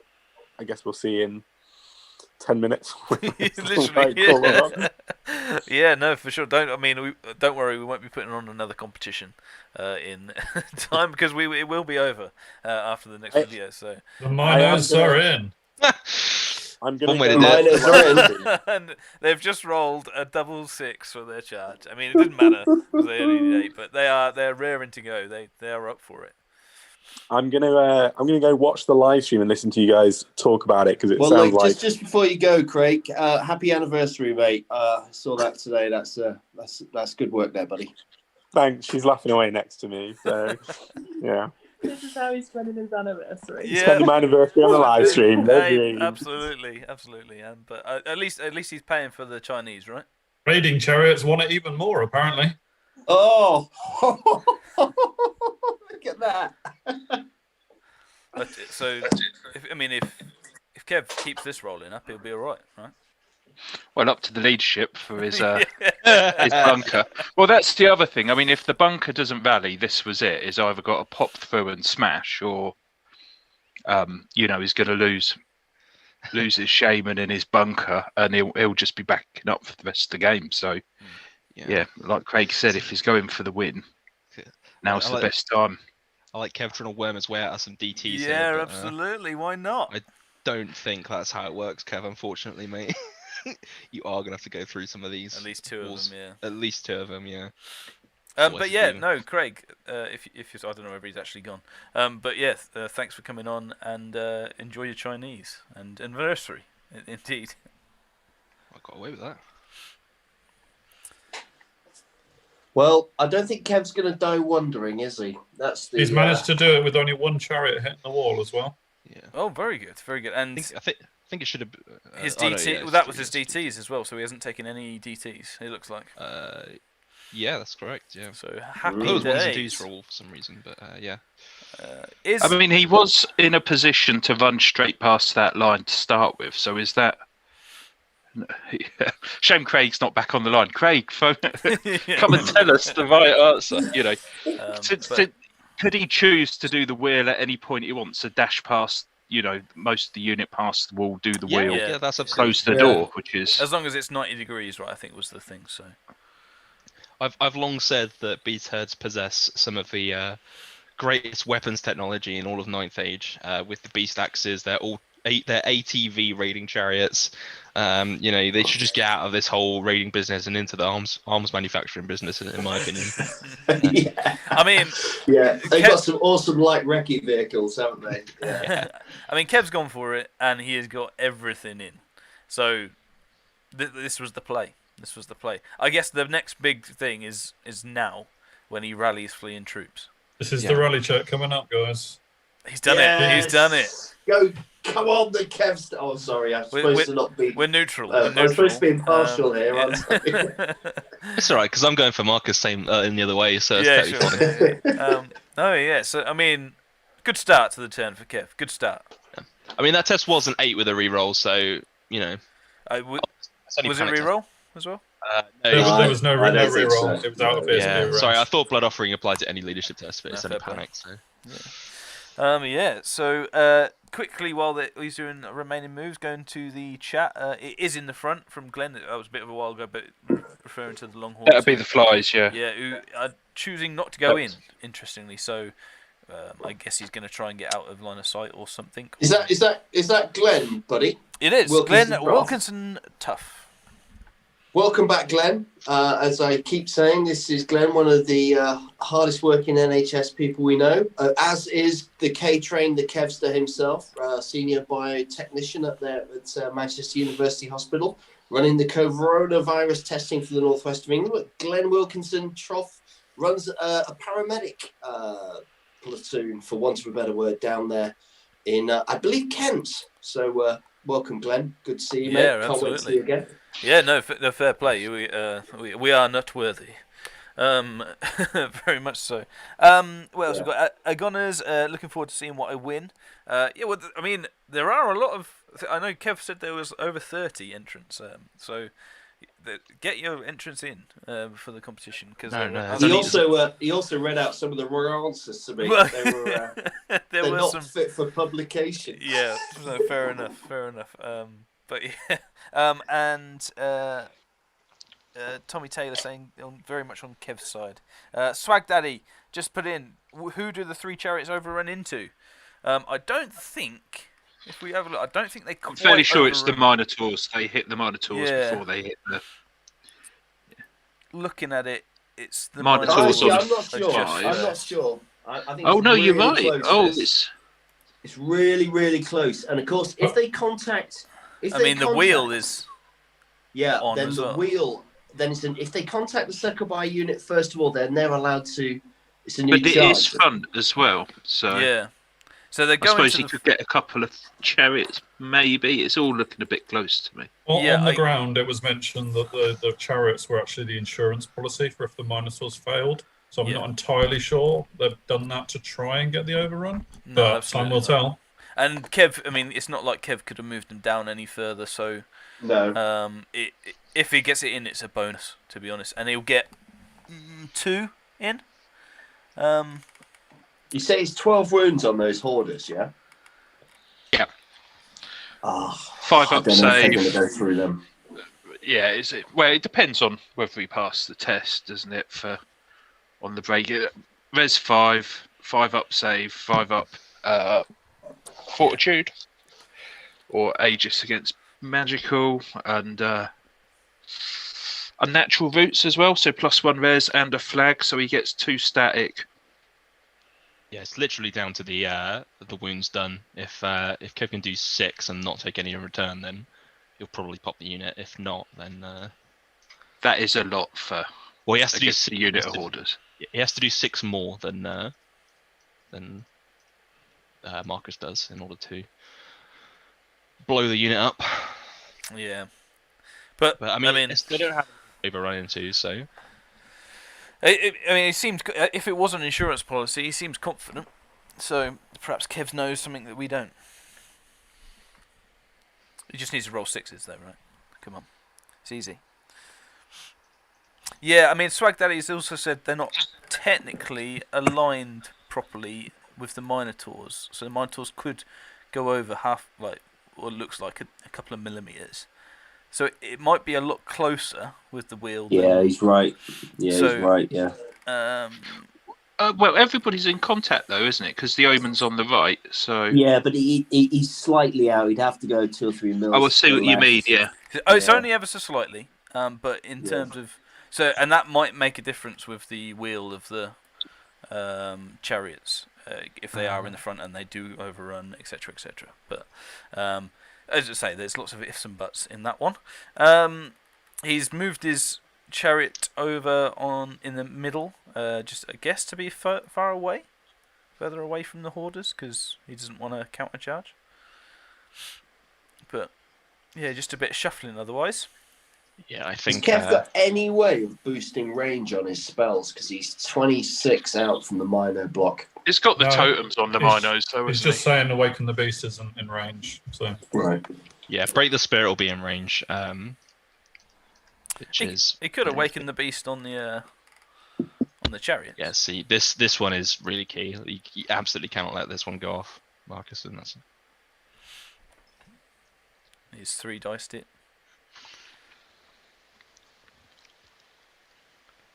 Ooh, the tension. I need a drum roll on my dashboard. He's got to stop this. He has to stop this. It's just how many dice he uses. So this is Whether the he goes plus for 4 yeah, to the make sure and black let wing Kev get totem, something so- else. Yeah. Well, Yeah. if you're going to roll 4, you might as well roll 5, eh? Yeah, exactly. Well, it's only to get 8, though, Yeah. isn't it? I mean, Yeah. Because this thing, right? What's one dice going to achieve? You might as well make it say 5 dice to spell. well, What on it's this? going to stop Kev doing the other totem on 2 dice, isn't it? It's going to make him 3 dice it, because on a 4 up, you can stop it with 1 dice. Yeah, looking at the remainder of what Kev's phase is looking like here, he's probably going to try and 3 dice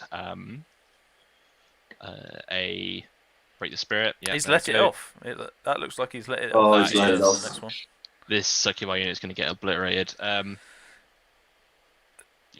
Yeah, so going first then. So because that's +3 agility, but that's actually +4, isn't it? Because of the charge. So Yeah, so we're going agility 7, so they were going agility 4. yeah, and then Break the Spirit. He's got to throw 5 dice at this. Out on a 15, very failable.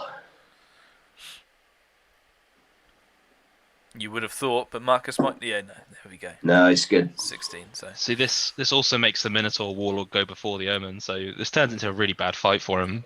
Yeah. I'll be interested to know, like, yeah, see, a Swarm of Insects means nothing. yeah, So. and it's just a bonus and stuff. So I mean, did Marcus just think that that's better than Break the Spirit? Surely he's gone. Yeah, the only other spell that's in range is Break the Spirit that's going to affect me, and that's the one I want to stop. I mean, that must be what he's thinking, but I just don't see how. Yeah, I mean, the Minotaur's going first and the characters going first just seems so much stronger than a -1 to hit on those Succubi. Yeah. Unless Marcus is literally just going for, I can't, like, he's just going to try and. Tank it on Aegis. Well, yeah, beat the odds. And You have could always do that. Yeah. beat the odds and have the the Minotaur Warlord just get beaten by the Omen. That's what he's going for. He didn't want the -1 hit on the Omen. That's the only thing I could think of. But yeah, I mean the Omen's going to be going second now, so. But I mean that's not the end of Marcus's army. Let's not forget that's only the Omen, but he's still got his Harbinger. He's still got the Hope Harvester and the Lemures. This is true, but from the positioning big of chunk. the board, the positioning of the board, like the back is broken at that point. So. I think we're doing impact hits here, aren't we? Ooh. The Sages, right? This is the Longhorns on the right side, up in the chariot. Here we Okay. go. And Let's see. Marcus Oh, has he just did. done 2 toxic back. Okay, so that's a blowback, yeah. So that was off for the impact hits, yeah. Yeah, Felty says 2 6s back to wound. This is Longhorns. Mm-hmm. This is rerolls. Yeah, Kev passed all of his fear tests and all of his Sure, yeah. rerolls. That's what all those 2 dices were. It's up Correct. here, so we got. Blah, blah, blah, blah, blah, blah. Another 4 wounds. Yeah, yeah, that's decent. Oh, dirty. Ooh, Dirty. That is a lot of toxics back. 6, 6, 6, 6. So for every wound Kev has done so far here, Marcus has done 1 back. Yeah. So he's literally down his combat by 1 right now, and he hasn't attacked yet. Wow. Wow. I mean, he's got some raiding chariot people. So that's If I was Kev, I'd be maybe gonna accidentally forget about my attacks at this point. Yeah, just so he didn't get any. Oh, that's the Longhorns on the top as well that have failed to wound, I think. Yeah. Yeah, ouch.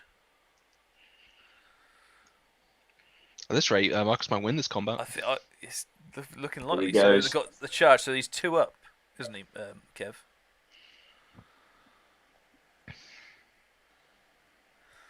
And He's that's now 1 2. down. He's now 1 down. Sort of stomps And as then well to come through. stomps. 2 stomps and 1 more. Ouch. Ouch. Those 6s, man. Just Okay, demon so that's the things. pig, I'm guessing. It's the Great Open, I think. Okay, yeah. and So he's back to 1 down. And that was the was a toxic hit back. yeah, which Yeah. didn't do it this time. So yeah, we think he's 1 down, right? After charging. Yeah. And they're both testing on with fear as well. So I think that's a 5 for the raiding chariot and a 6 for the Longhorn. I think. Yeah, and I mean the blokes are in a good spot here. Even if they hold though, right?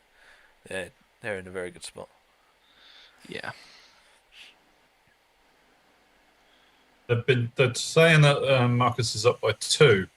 They haven't rolled it yet, but that's what they're saying. Yeah, that may well be right. So he's done 8 wounds on the side. He's done 10 wounds to him. He's taken. Okay, so something's held. 7. Something's held. Looks like the chariot's held then.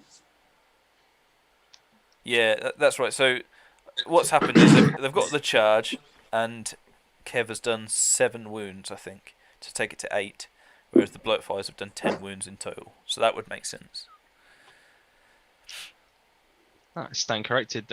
Raiding chariots are discipline 8, so I guess because they have a long was it a wild horn? Yeah, or a longhorn. Longhorn, yeah. Riding it, I mean, it doesn't do much for Kev. It's the wrong way round, isn't it? If it was the other way round, Kev would get the get a second charge with the chariot if he rallies, which is a bit of a shame. First combat, the big play hasn't gone Kev's way at all. Oh, that's a mere entree though, because here comes a great big steak. Well, yeah, I mean, where's he going? Kev will leave that. He'll do the other flank now. I imagine. This is like a little bit of sorbet, isn't it? That's the thing. You go with all the little combat. So we're very sure that the Black Wing has sort of swung it in Kev's favour in the middle. All the other combats though are so dicey. With that one going that way, you've got the Succubi who could actually do more wounds than the Wild Horns themselves. The Chariot's completely down to impact hits on whether they win that combat with the Hoarders. Everything else apart from the main combat could be going Marcus's way. Yes, Pretty I think shit that roll from Marcus over there on the flank. that's the combat that they're doing. Oh, that's Succubi. Yeah, so, that's- To say they have the same number of attacks. Marcus goes first, and he has better to hit and to wound here. So, in theory, you should win the combat. 2 wounds, right? Well, he's just hitting on wounds, threes, yeah. isn't he? And I suppose It was Kev 3s and 5s. So he had probably 2 get wounds. re-rolls. Yeah. So it was not a very. There you fortunate go. roll That's for him. the. And the Wild Horns are now getting re-rolls, so that should be the end of the Final. Succubi. Yep. Still forced to wound and 5-up save. So Yeah, so it's only the charge in the ranks. 11. that's 7 wounds. Unless they've got battle focus or something. I don't think so. I ended on doing 7 wounds, so... What was that first one then? Don't know. I think it was 15 attacks and then 7 rerolls. It was the hatred reroll. Of course. So, yeah. Fair play. Succubi dealt with minimal things. So he'll overrun here, I imagine? See, the thing is here, right? So although he's dealt with the Succubi, the Longhorns are about to get charged by the Hoarders. Mhm. These Wild Horns are off the board, but what are they going to do when they come back on? Yeah. Which is sort of the Just- problem. Shoot and then wait to be charged to death. Mm. It's all about the middle. I mean, that Minotaur combat. Do we think it'll be over in a round? I think so, yeah. I mean, I think if these- the I miners think- are going first, yeah. I think these Minotaurs are going to kick out so many wounds, it's just going to burst the whole unit off.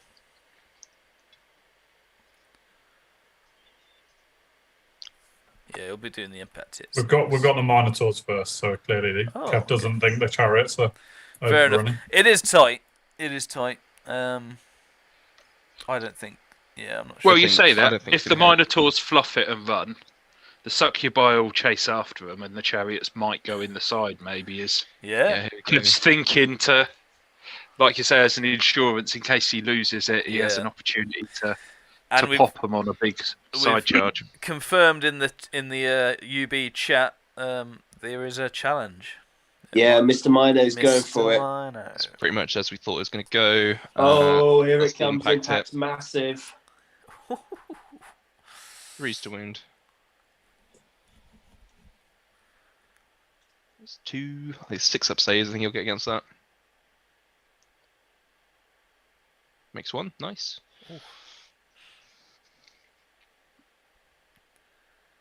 So, yeah.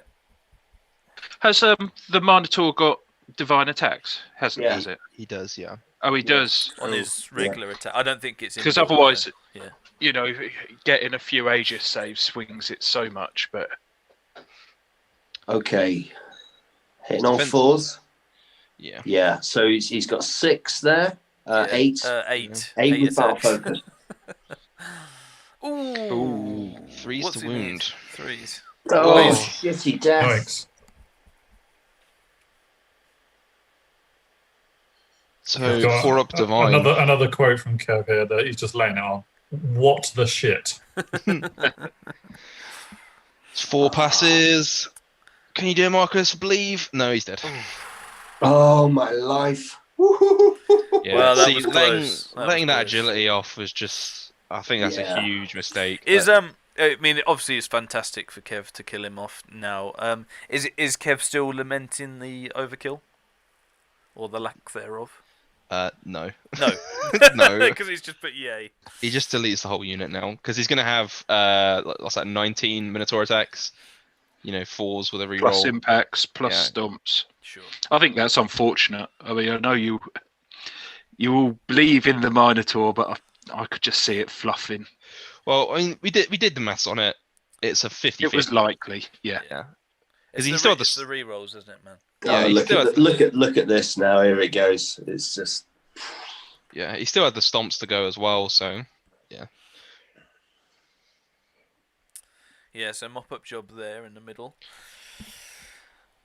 Yeah, which, I mean, as much as a few things have gone against Kev, with the things, with the big minos, I mean, pretty much untouched in the middle. That'll be tough for Marcus to stop them just running riot.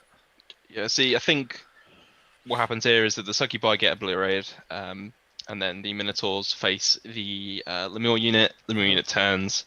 Bloatflies have to stand in front of the Minotaur, but then the Gargoyles chaff the Lemures, and then the Minotaurs get another charge into the Hope Harvester unit, which I don't know at the minute how Marcus can prevent that. I guess if he just moves forward and runs away, but then... Yeah, he could. I mean, it's breakthrough. He could just push up, and does Kev take his Minotaurs out of the scoring zone around the building? Well, he can take his And then get Minotaurs Marcus. out of the unit at this point, because there's no magic missile damage coming out, so...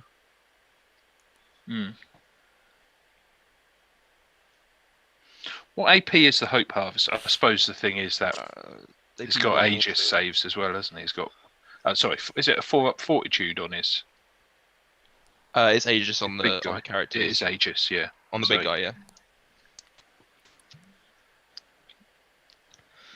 6 out of 13 Aegis saves is pretty nice, though. Yeah. Won't I don't think it'll be enough to save that unit, but... No. I mean, as you say, you got stomps left to come as well, so... And the great weapon on the BSB, so... Mrs. Mino. I mean, speaking of Mr. and Mrs., obviously that's relating to Kev's actual models, right, Matty? That's correct. Yeah, he's painting up sort of an animal rights beast herds list, and they're largely sort of based around the concept of factory farming. So his Mrs. Mino is sporting a breastplate upon which is printed "Milk this." And of course, the breastplate is quite large because she's got about 18 breasts. She does, yes, yeah. Or teat. Yeah. It's more That's common pretty than good rolling for Marcus, to be fair. Yeah, 9 wounds, that's exactly average. That's exactly what that unit should do. Well, it's what that full-sized unit should do, so it's actually slightly above what you should get, really, but...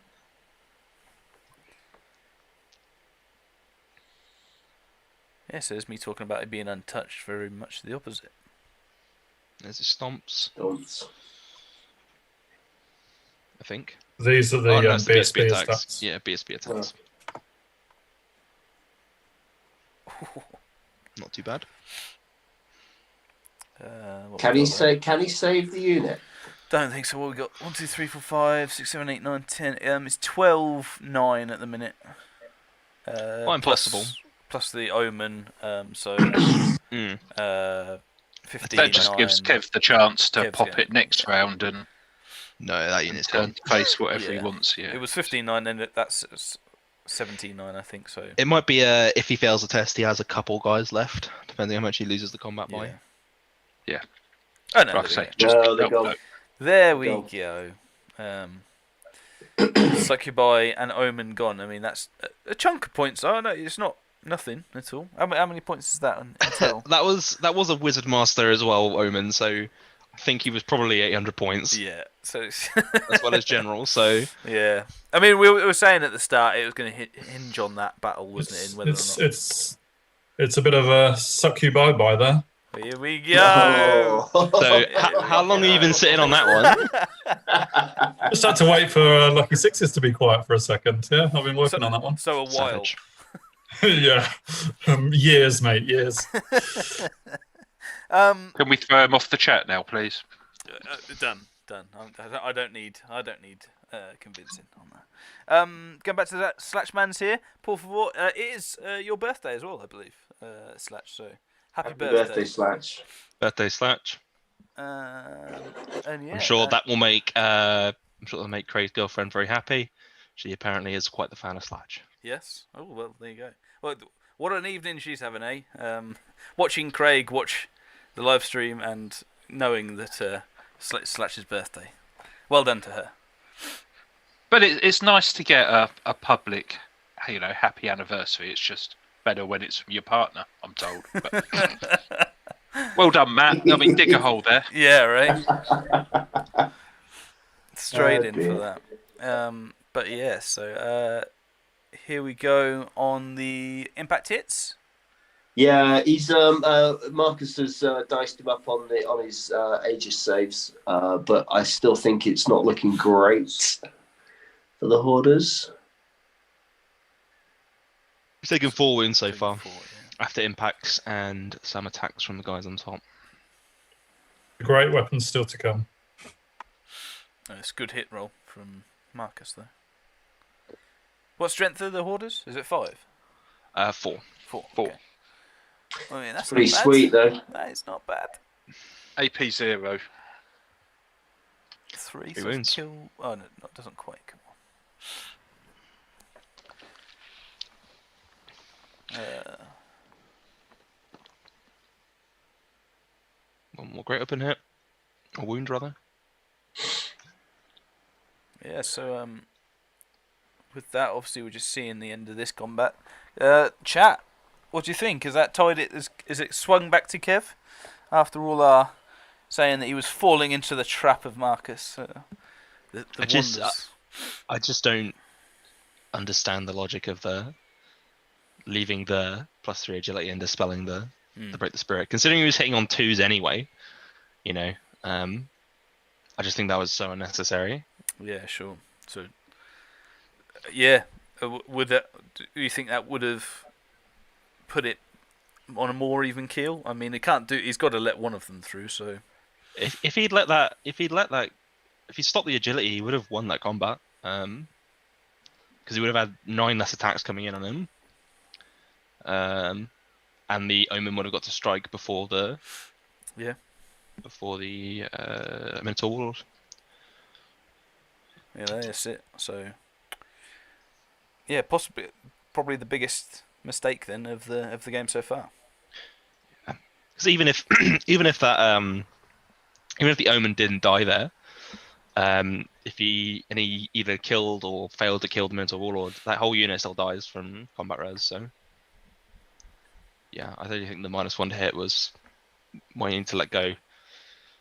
I mean, in an ideal world, of course, they would have just keep fleeing with the Sea Slayer and Yeah. not have to worry about it. But yeah, so and actually, I mean, them being there, granted, the magic isn't helpful, but they weren't going to do much in this battle anyway. And we were saying actually they might have been getting a bit too close to the horde, to the Lemurs anyway. So not with them rallying, actually not the worst thing in the world. no, not at all.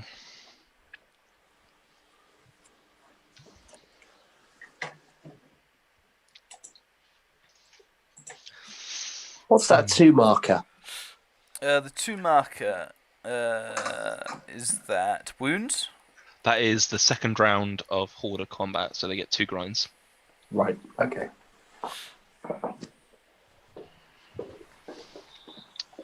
I'm really, really glad you answered that, Jack, because I was fearing that question coming to me. I believe he's passed his leadership as well. To stick around. He passed on the 5. He's passed the break test, but failed the reform. Yeah, put the words right out of my mouth. Yeah, and I mean, it is. There doesn't seem to be that close. Actually, it doesn't seem to be a counter charge. So Kev's probably quite happy with that. Obviously, would have wanted to break him, but yeah, the those Hoarders are just out by the looks. yeah. I think I would be surprised if he. Oh, I guess it's a 17. Is he touching? Yeah, it's a long charge. I think it's a 16. Yeah, let's say it's just touching there. So it's an 11 with a reroll. But if he gets that, that's a scoring unit in the back zone. Yeah. So. And if he doesn't, if Kev does end up breaking that central Hoarder unit, his chariot spin round, and that unit of Hoarders on the hill end up taking, 2 units of chariots. So I think at this point that those chariots that have got into the flank of the Hoarders are going to have a pretty tough time. Trying to kill them. Yep. Yeah, 5 wounds to go. Reroll it. Yeah, boy. There it is. Oh, on the reroll. Por favor. That's what I like to see, Marcus. Yeah, there we go. And it is a scoring unit that could get into the opponent's zone for breakthrough as well. Exactly. Tends to pour out a Jaeger for that one. Yeah. Oh, hello, Boxy, David Box. Mr. Mino loves him in Omen. Yeah, he certainly does. With ease this time round. Certainly does when he's agility 9. Yeah.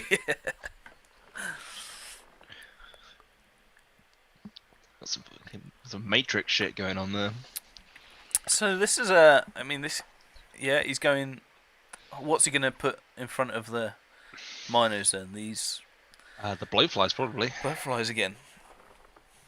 And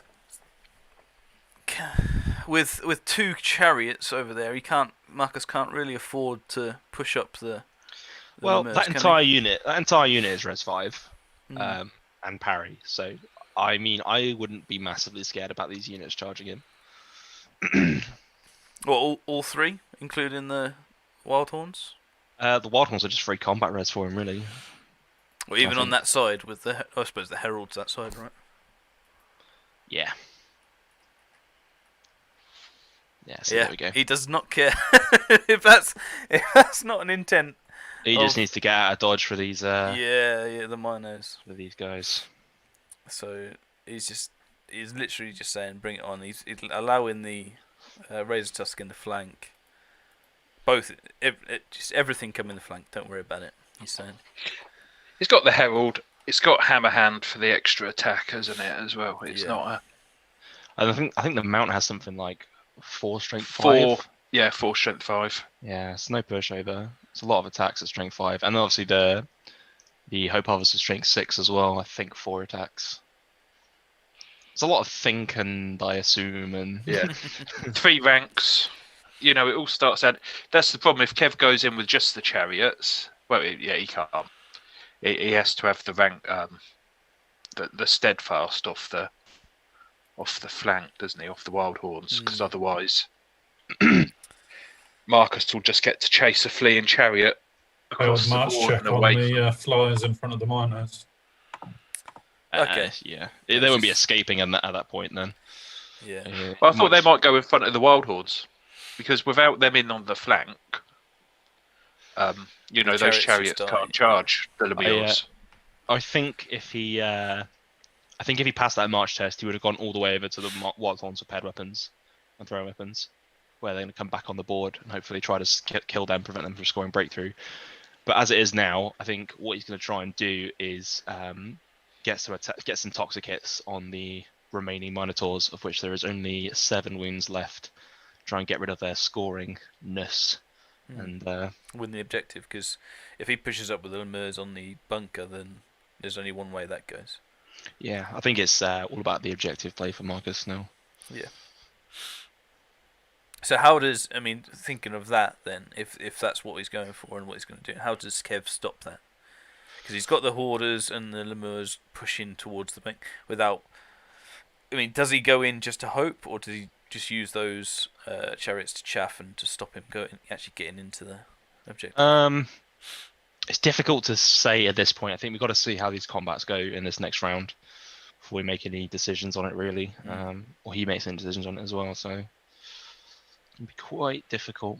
Because Kev's got some gargoyles that flee in as well, so if they rally, that could be some late game chaffage.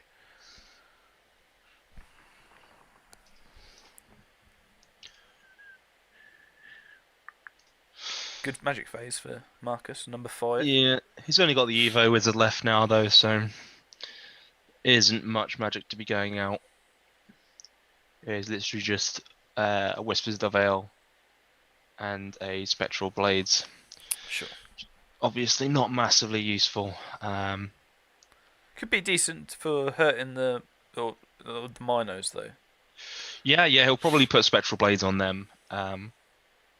And then a -1 toughness either on the Minotaurs or on the Wild Horns with shields. try and shoot some more of them off. Yeah, I imagine. Yeah, since he's saving 3 Veils, I think he's going to try and debuff these Wild Horns and get some damage on them. Hopefully, get them to fail another panic test. So only on leadership 8, but with a reroll thanks to Blood Offering.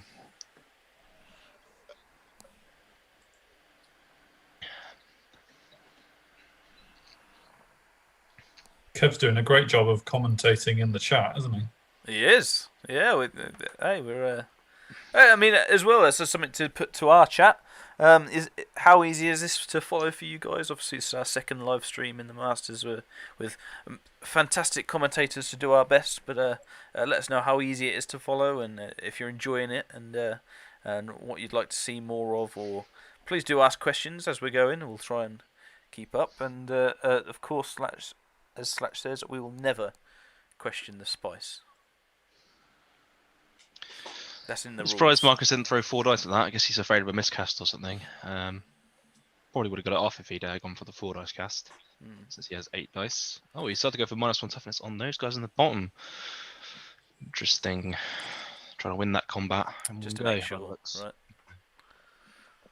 Just had Kev saying re-rolling toxic attacks is too fucking nasty. He ain't wrong. That man ain't wrong. Well, he's got that off, but he's only used. He's still got 2 dice left. I'm not sure what he could do with that. I think he's out of spells. Is he just not wanting to miscast? I think that is the logic. Yeah. Play it safe. Don't risk it. I mean, Marcus is, although the big smash in the middle with the Minotaurs into the Omens unit, was a big swing.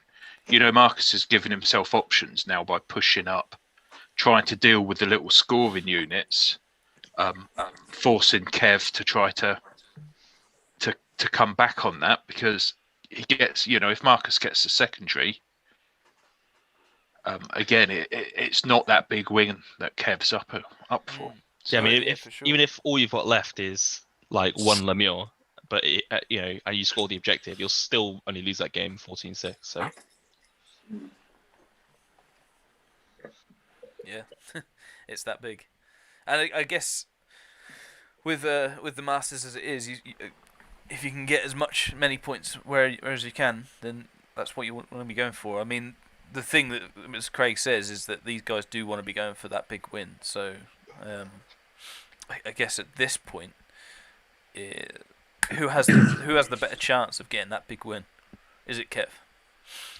Now that the Omen's gone, I don't know about a big win, but I think Kev definitely is on for a win. So, I mean, well, we're now doing the chariots versus the hoarders in the middle, and it's Marcus looks like the dice are rolling hot for him here. He did 3 wounds, and he's got 2 static. So he's down, and he's taken 3 wounds. I think that's a drawn combat now. I think. No, he's gone. Chariots have lost combat on fair, and that's rough. They've failed. Yeah. Lost by 1, yeah. And I've taken some DTs as well, and they caught, so it doesn't matter. Oh. Again, that's another scoring unit now, running up into that big empty field. So yeah, for sure. And I mean, at this point, it looks like Marcus is going to win the objective. Yeah. Kev would have to get the bunker and the thing to stand a chance at this point. Well, I think Jack had it earlier though. If he bails out those 2 characters, that they can start tag teaming the little units of hoarders. They can probably go through a scoring hoarder unit. The problem you'd have there, though, is if those characters leave, both of these Longhorn units are going to die. Because without the characters in there, the remaining 7 wounds of Minotaurs don't stand up to either bloatflies or hoarders. Yep.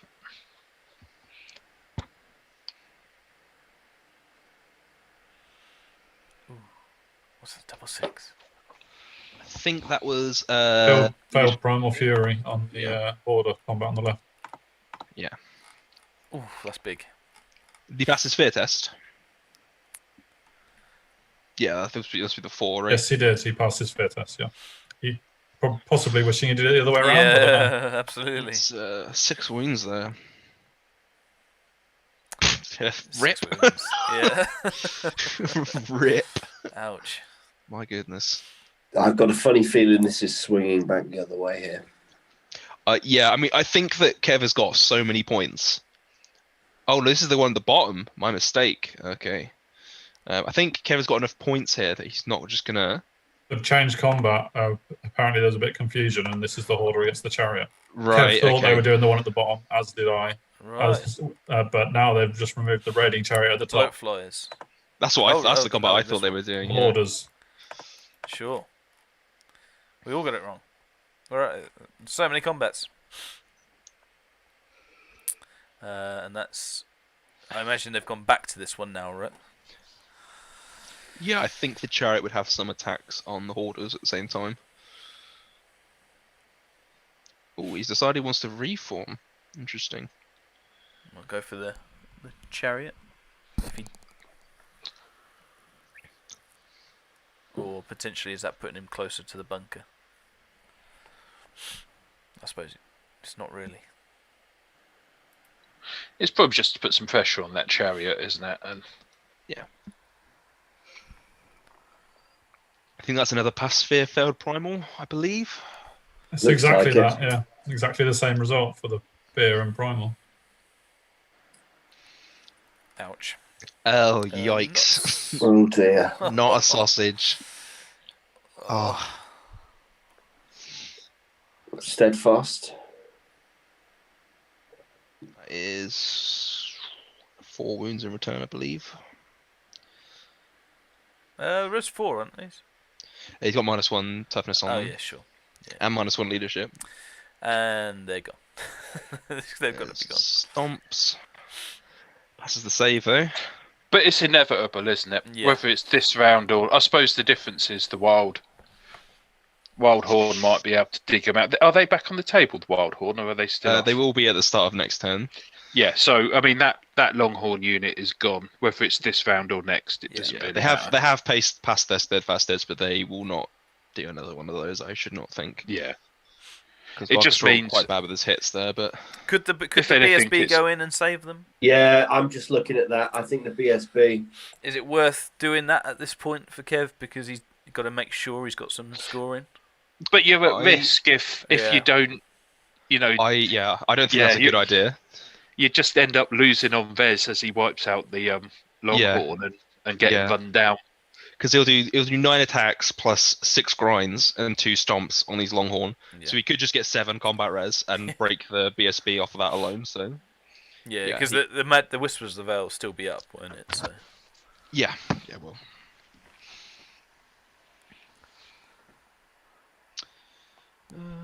He's doing the. I think he's doing the bloatfly combat.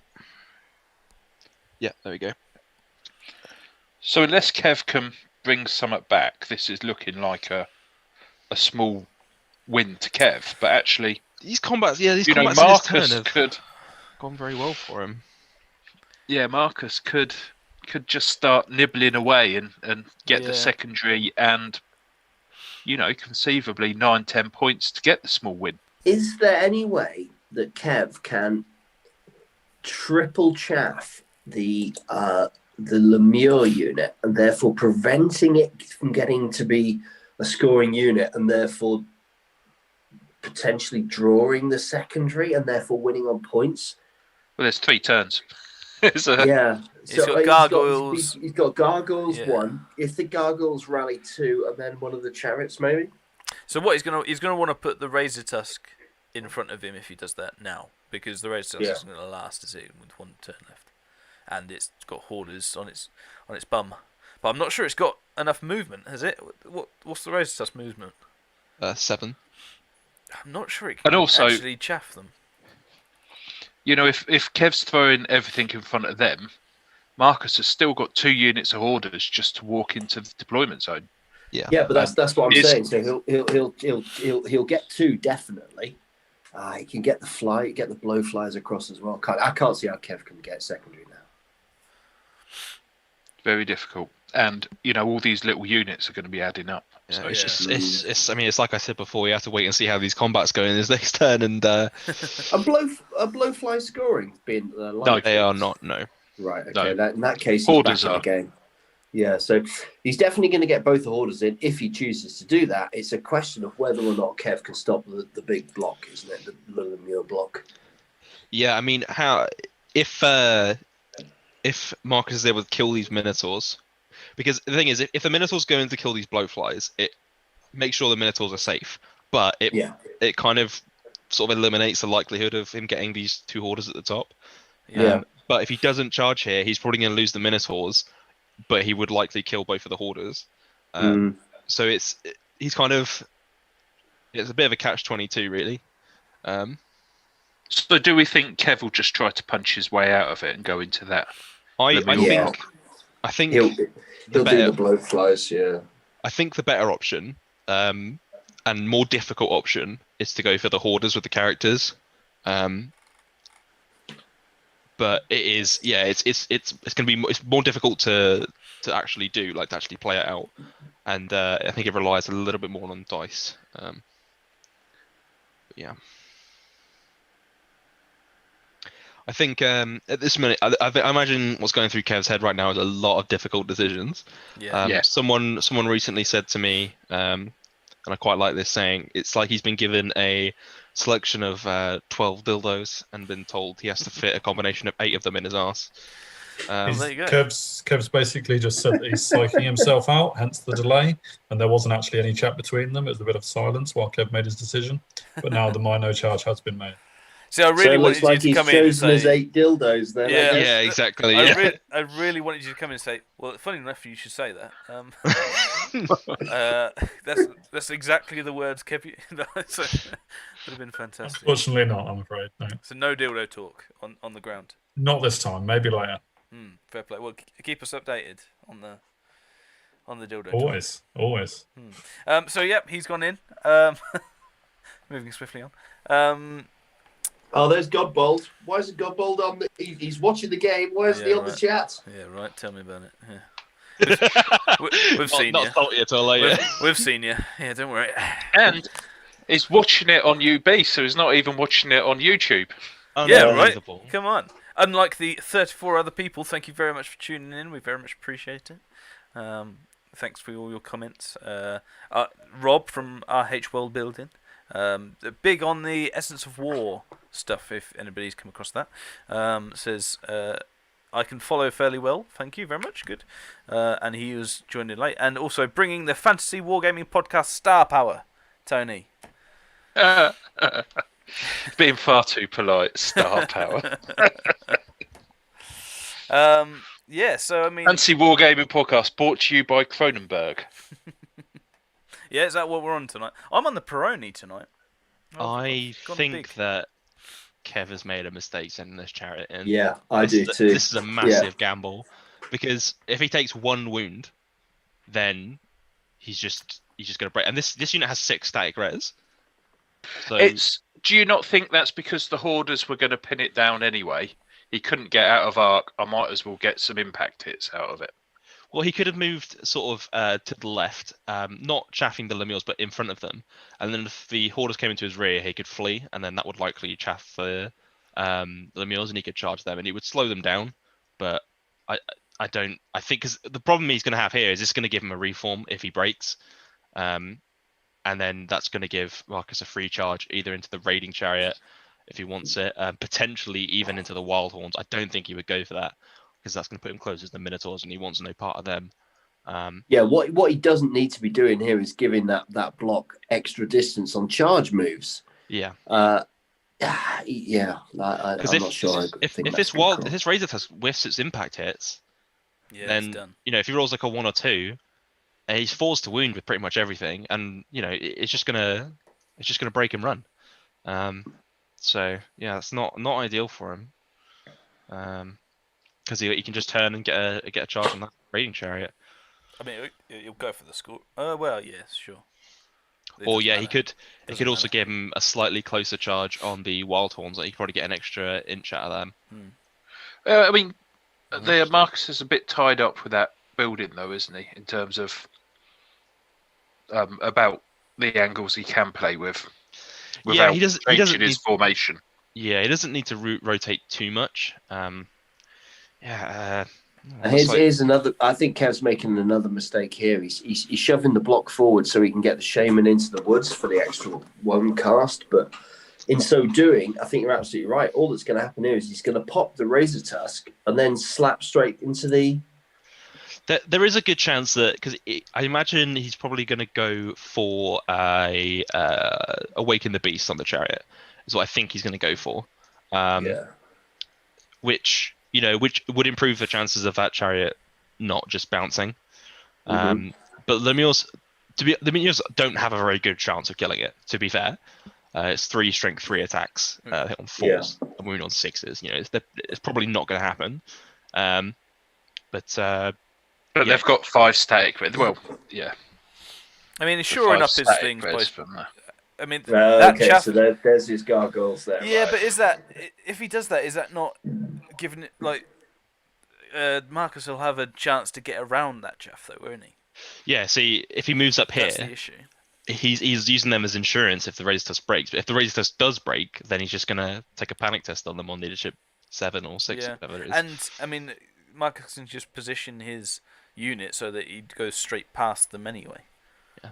So, this could all be moot, right? This could all be the razors could roll 7 impact hits, do break 7 wounds, and do a shed ton of wounds, and he wins this combat.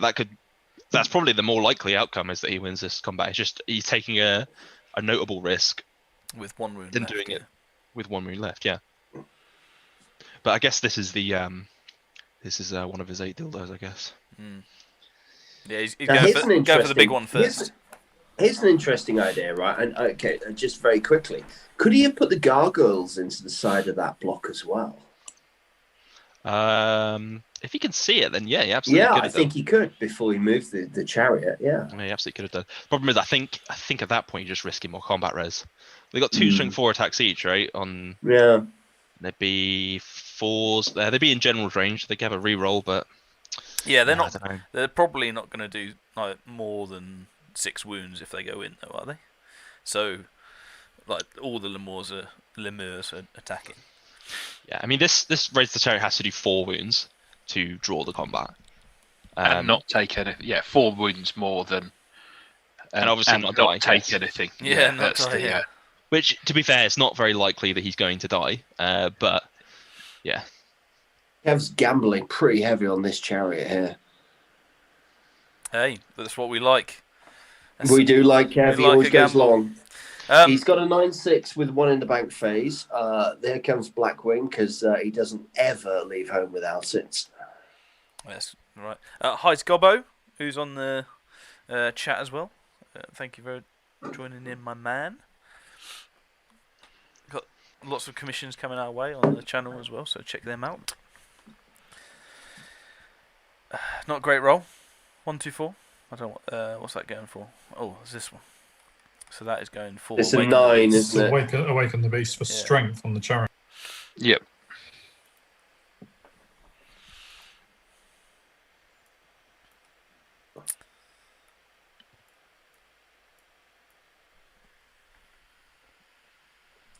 It's actually quite an interesting roll, that, isn't it? 9. How many dice do you chuck at that? If you've only got 6. All of them. Is that 4? Yeah. Make sure. So. Yeah. Okay. So I mean, Blackwing's coming out. At some point. He's gonna go double bound. Well, I think he might need to get someone to help the chariot out there. Well, has he got anything else that he can break the spirit? I guess. There you go. Break the spirit is indeed what he went for. Only 2 dice. That's interesting. So he's keeping 4 for 2 bound spells. Cast on 11 because of the soothsayer in the forest. So. I mean, it's a good roll with 2. Marcus can't. Well, he's got to let that off, right? So it's funny you mentioned about the oh goodness, what's it called? Rolling how many dice for the dispel, Matt? Because I would have rolled 3 at that. Because the average on 3 dice is 10.5. So you've got like a 60% chance of making it or something. And if you don't make it, there's a good chance you get some ones back. And I would have taken the risk just because this chariot's probably going to win combat anyway. So and it if it's doesn't do strength anything 6, to prevent you killing it. +1 strength on it is just giving it more attacks, which is fine. But if you can pluck off that lucky 6, Said lucky 6s. Yeah, mate, that's one for that's a banker. So it's got rid of Blooded Horn on the thing, and he's going Black Wing for the agility, so that he at least goes first. That's 1 armor and distracting. I think he's gone for on the Longhorns there. Oh, is it? Oh, right, yeah. No, it is. Which does make sense. Give him a 4+ armor save against the AP 0 of the Hoarders. So yeah, that and hopefully distracting keep is him around, right? See if he can only do 2 wounds with that. Stomps are a bit of a ish. Well, yeah, he is taking 8 auto hits here, so that's not ideal. But the armor, I think, is what he's trying to hopefully sort himself out with. Those Start the Hoarders, they Razor just keep accumulating grind attacks, do they? That's bad. Yeah, they do. Wow. Okay. Sorry, Hyper G, did we interrupt you? Just saying 2 wounds from the impact hits from the Razor Test Chariot. Okay. Okay. Also, Cluzy on the thing has said that Razor Gore Chariot has 5 HP. Is that correct? Did they really? Let's have a look at the Beast Herds book. Yeah, worth checking. Well, Cluzy is from Oxford, so he's bound to know. We should trust him straight away, actually, because of that. Oh, sorry, that's heard. Razor Test Chariot does indeed have 5 wounds. So, okay, that's. I mean, with 3 attacks, then pretty unlikely to die. More likely just to fail and run away. Yeah, exactly. I believe he's currently missed all of his attacks. Yeah, that's his mount. Oh no. Which has failed to wound as well. So 2d6 was the reroll to hit then. Was it? No? Piggy's missed and the guys on top have missed. How many did he do from impact? 2 kills out of 6 impact hits rolled. Okay. Ouch. Ooh, we've got some scathing language against his riders from Kev. I don't even know if I can repeat that kind of language. He's not happy. Mother truckers. It's actually close to that. It was more like FNDs. I'll let you fill in the gaps. I'm guessing that's a break test. If it is, it's a fail. He'll have a re-roll though if it's a fail. You're absolutely right, yeah. I think they're working out the combat res. I think he's down by 2, which would make an 8 a fail. Charge flank. 2 wounds. So yeah. 3 ranks, 2 banners. Or not. It's just a pass.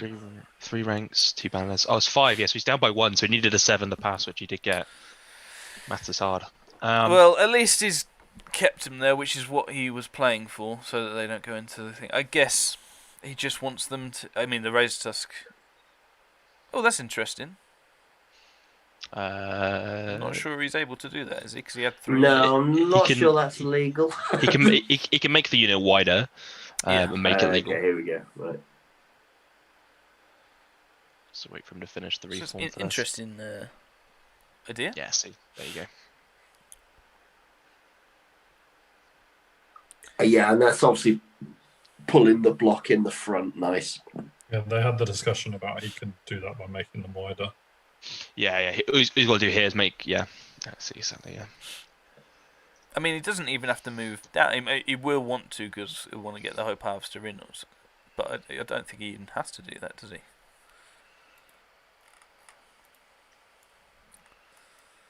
The Hope Harvester is, or the Herald is the really only option he's going to have of actually killing the Razor Tusk chariot. How crap is the Herald on the pulpit in combat? Not crap at all. I believe he's got 8 strength 5, weapon skill 5. Interesting. Is he That's trying including to make it so that the other guys go on his flank, Okay. so that they just go against him? I spoil in melee though, right? So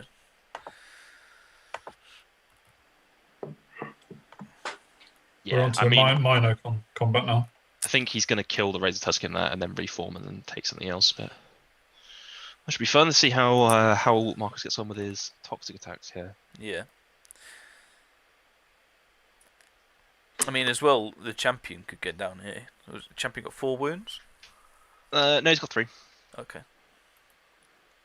I'm presuming Mrs. Mino's fighting through, but hasn't been moved. Yeah, Kev's mentioned he's going to. He's about to do that right now. Right. There it is. Yeah.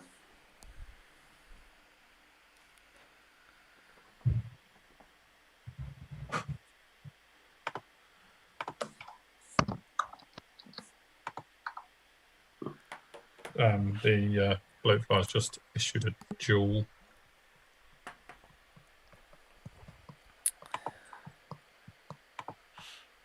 And the champion accepts. So because the characters are, or because it's not a character, the characters on the Minotaur side can go against the unit, no problem, right? We're just discussing it now. Oh, are they? Okay, good. This is not an incredibly stupid question. Because of the characters obviously don't have swirling melee, right? Yeah, exactly. I guess the question is a champion a rank and file model? I don't believe it is. Exactly what they're looking at right now. Yeah. So yeah, I mean, Just to clarify. if that is the case, he won't accept with his champion, will he? He'll accept with No, it's just front rank, isn't it? It has to stand forward or whatever it's called, but he's okay there, I'd say. Yeah, well, I mean, I guess the thing to compare it to is if this front model was a character, the Minotaur characters couldn't go against the unit, but it's whether or not the champion it counts as something similar. It's deciding whether or not the champion can accept and the characters can still attack, or if they can't still attack, then he'll have his Minor Lord actually take the duel. Judging from reading the swirling melee, I do not believe that they can. If he accepts with the champion. Yeah, no, he can't. No, you can't. Yeah, definitely. That would definitely pin the characters out. Definitely. 100%, yeah. Which should keep these guys here for another turn, should it not? Or will the combat res be that bad? The Minor Lord does smash him up. Right. It looks like he might be accepting with the champion and then leaving 2 models in and not attacking with his Minor Lord's taking the duel. Minor Lord's. Okay. Yeah, it makes sense. Just to bump up the combat res, so he's got charge, BSB, standard, and then whatever the overkill is. That's impacted, is it? Yep. Yeah. 1. Blowback. No. Problem is, this means that there's going to probably be 8 toxic hits going on that unit of Minotaurs with 7 wounds left, so that could get spicy.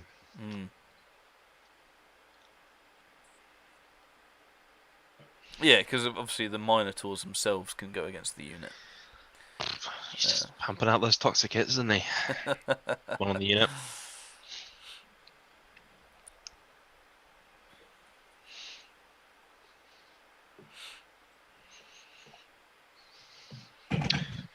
One more wound and he's getting his half points for that unit, I think. No. Started with 6, so yeah. 6. So you gotta go. No, less than that. 18 wounds, under 4.5. So he's got to get him down. 2 more wounds you got to do. Yeah.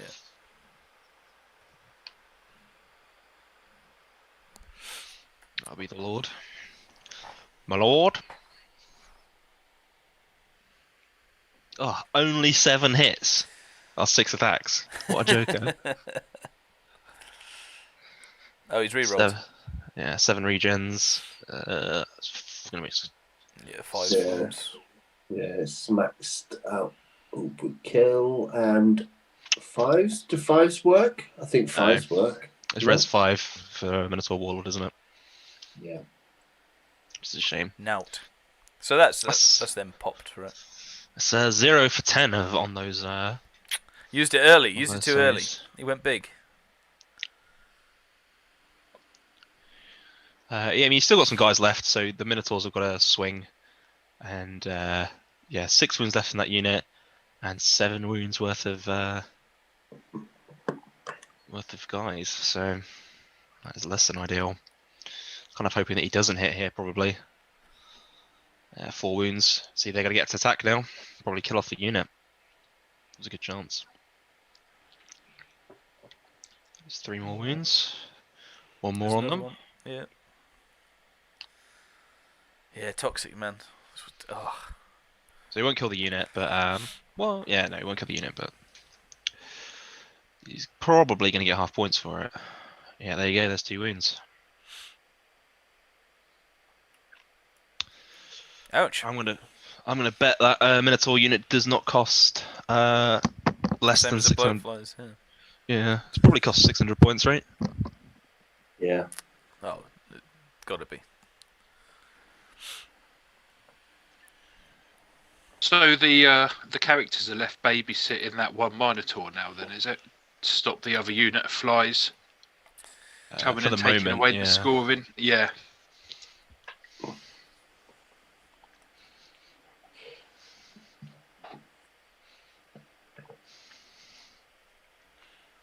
Are the Hoarders light troops? They're not, are they?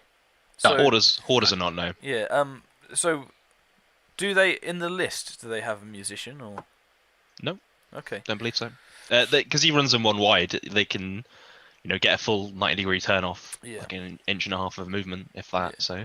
So these Hoarders at the top centre, are they seem fully chaffed by these 2 things. So that'll prevent them from going up their early doors, but they'll have plenty of time to go into the deployment. They're zone, March 10, so yeah.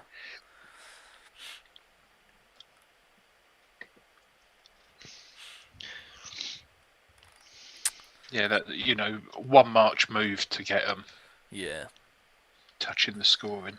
that's fair enough. So Minotaur's just looking this way, trying to mop up these Hoarders and presumably get out of dodge from anything else with the Minotaur itself. Yeah, see if the Hoarders break these Longhorns here, it could be. In fact, it might be worse if they don't break them because it gets more grinds. But Yeah, sure. If they do, will Marcus go into that unit to try and pop the unit? possibly he may try and go for the Wild Horns with paired weapons as well, since it's going to put him very far away from those Minotaurs. Yeah. And I don't see how Wild Horns beat those Hoarders in a fight. And then he's just putting him more on the right side of the board that he wants to be on. Yeah. Just seeing all these little demon units slip through Kev's fingers here. Yeah, I mean, there's still a lot of units on the board. I know he's MSU, so he's got like loads to start off with, but bloatflies, all 3 Hoarder units.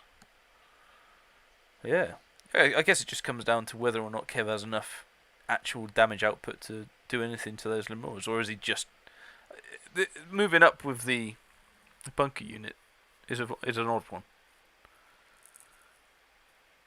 Does he think he can get rid of that Lemur unit?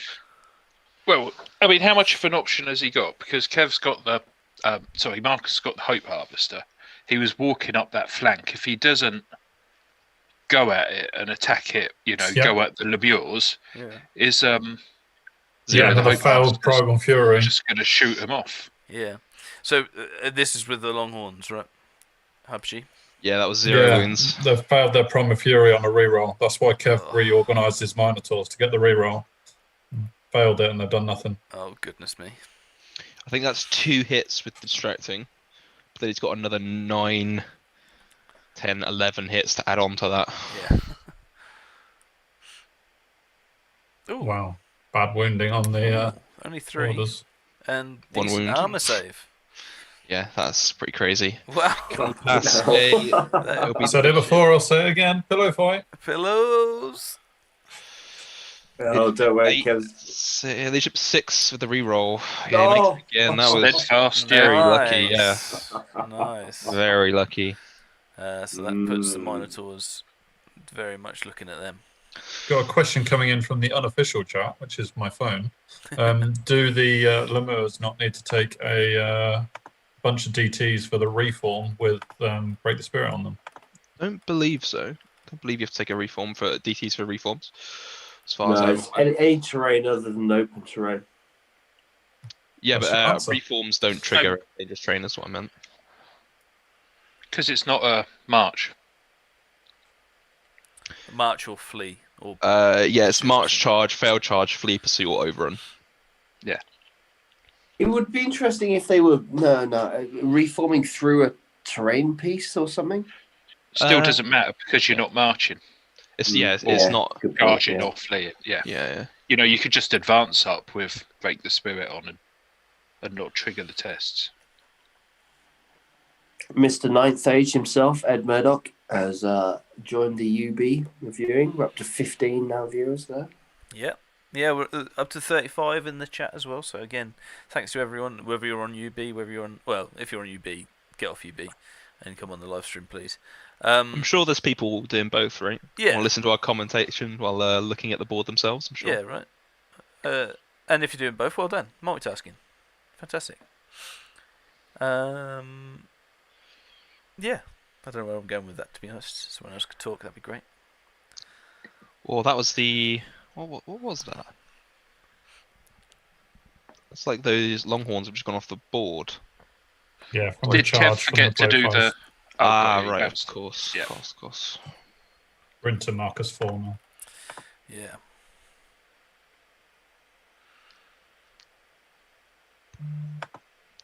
Yeah, just stacking up those grinds on the horde. That's brutal, isn't it? Yeah, so it's what 3, 6, 9, 10, 11, 12 in addition to his normal attacks. So yeah, that's going to be some pain right there.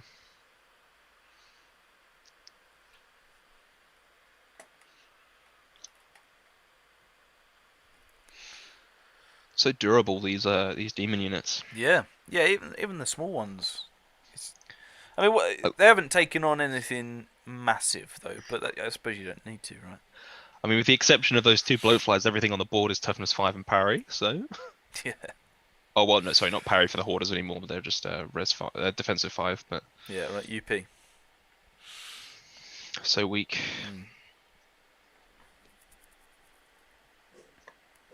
So I was watching Trent play the other day. And he was saying how good and overpowered the Venom Demon is. I remember it was 50 points cheaper, and back in my day. Back in 8.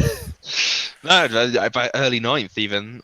Just not even early 9th. 2 versions ago, it was like only 800 points, and Div was 2 casting values lower.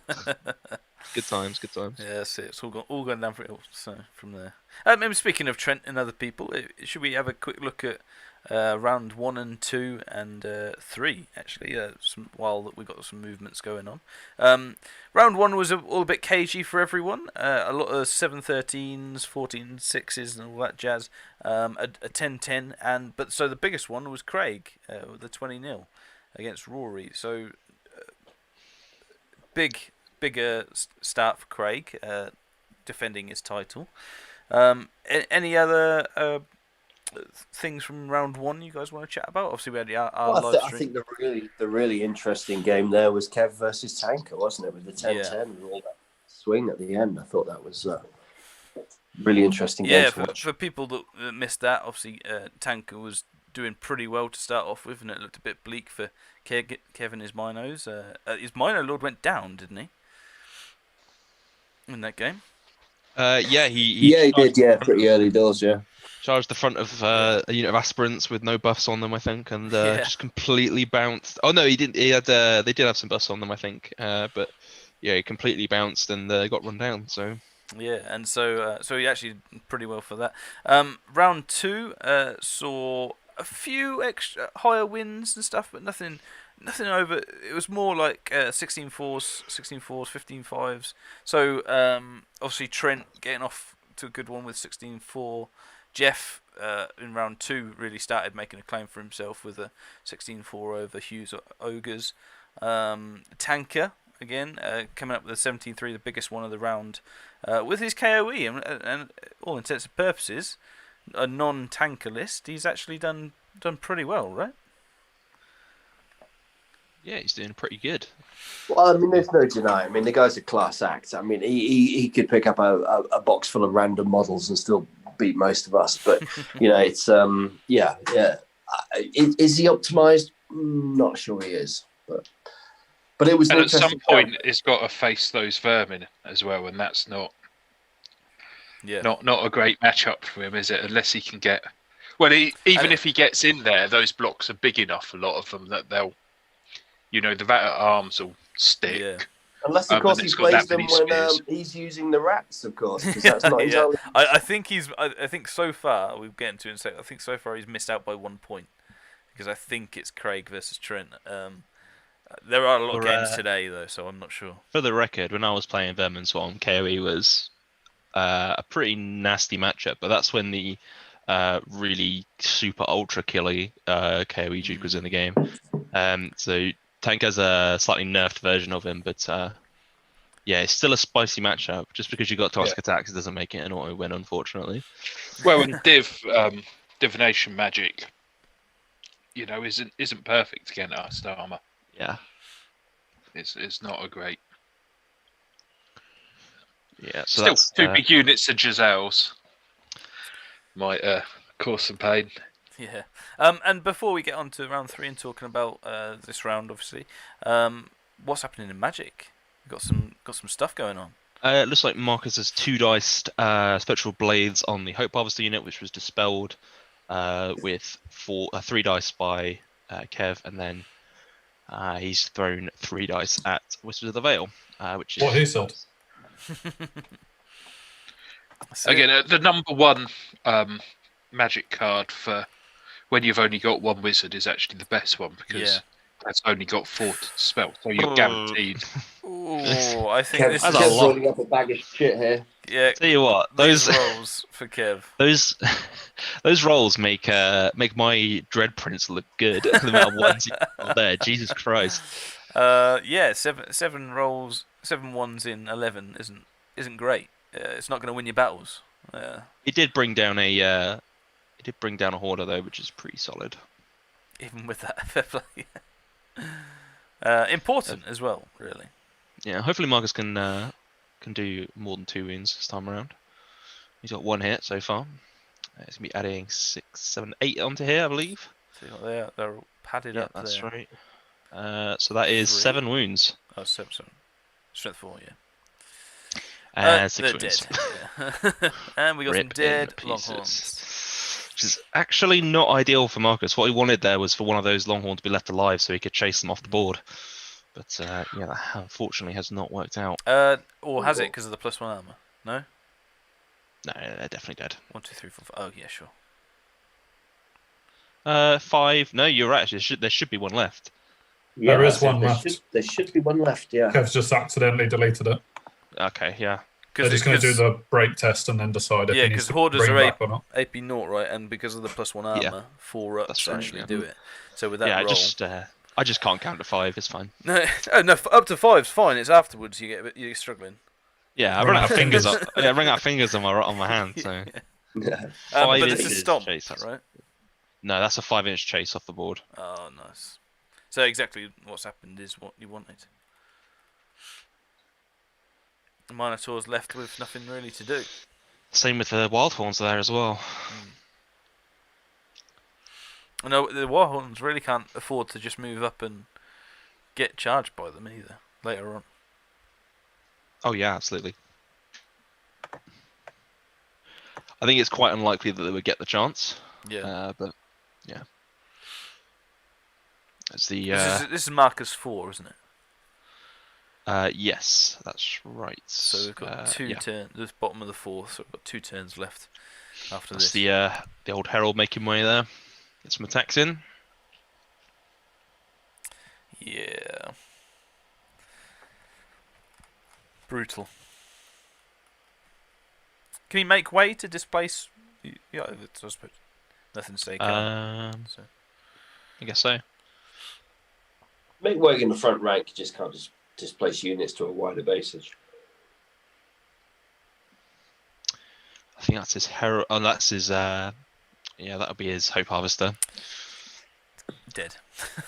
Well, That's it. Yeah, no armor saves that.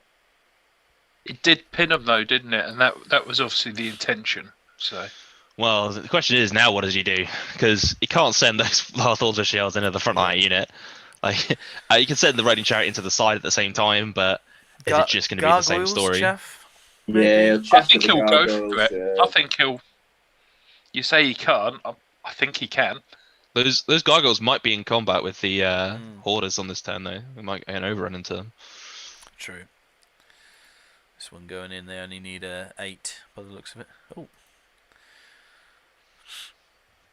He's reforming. Pod drop. Yeah, he's. That's the way to do it. Yeah, we need to go deeper. Yeah. Rob from RH Wilburn, the secondary is Breakthrough. So, obviously, we're trying to get people, for anybody that's tuned in late, the Hoarders for the Demon Legions moving towards the top. We'll get them the objective there. And looking like the Minotaur, the single Minotaur with the 2 characters, and the Wild Horns are the most likely scoring for the Beast Herd. So it's very much dependent on what happens over here on this left side to see if the Lemurs can get through this bunker potentially and into the or whatever Kev throws at them in their way. Yeah, I don't see how these Wild Horns going in the front are gonna stop or do enough damage to make. Or just to stop the damage potential from the Herald, right? 8 strength 5 against Wild Horns is pretty good. Yeah, like 8 strength 5 and 4 strength 6. And he's got some stomps as well. With 5 static res. Sorry. I think Kev must be hoping at this point with that happening that the gargoyles here are free in the next round. Obviously, there's potential not to, and that's something that. Do you think Marcus has planned, Emily? Saying that it's hard to say if Marcus ever has a plan. He is a bit of an enigma. Sometimes you think he does. Sometimes you think he's a super genius, and other times you question how he's made it this far in life. But I mean, he's aligned to Kevin's unit, though, isn't he? So yeah, maybe Kevin planned it. Well, exactly. 8 Lemurs left over there. Is there any way he could just get the unit? And is that a way? With parry and res 5, he's winning on 6s with those Wild Horns. I mean, could the impact ticks help out just to thin out the? Again, it's D6 strength 5. That is the diciest that it gets, really. Yeah. Is there some way that Kev can prevent the Lemur unit getting into his deployment zone by using his shaman as chaff, his soothsayer's chaff? Absolutely, it does that, and then the gargoyles. Just got a big failed overrun for the Hoarders into the other gargoyles. Right, so while we were chatting, they needed an 8 on Swift Stride and rolled a 6.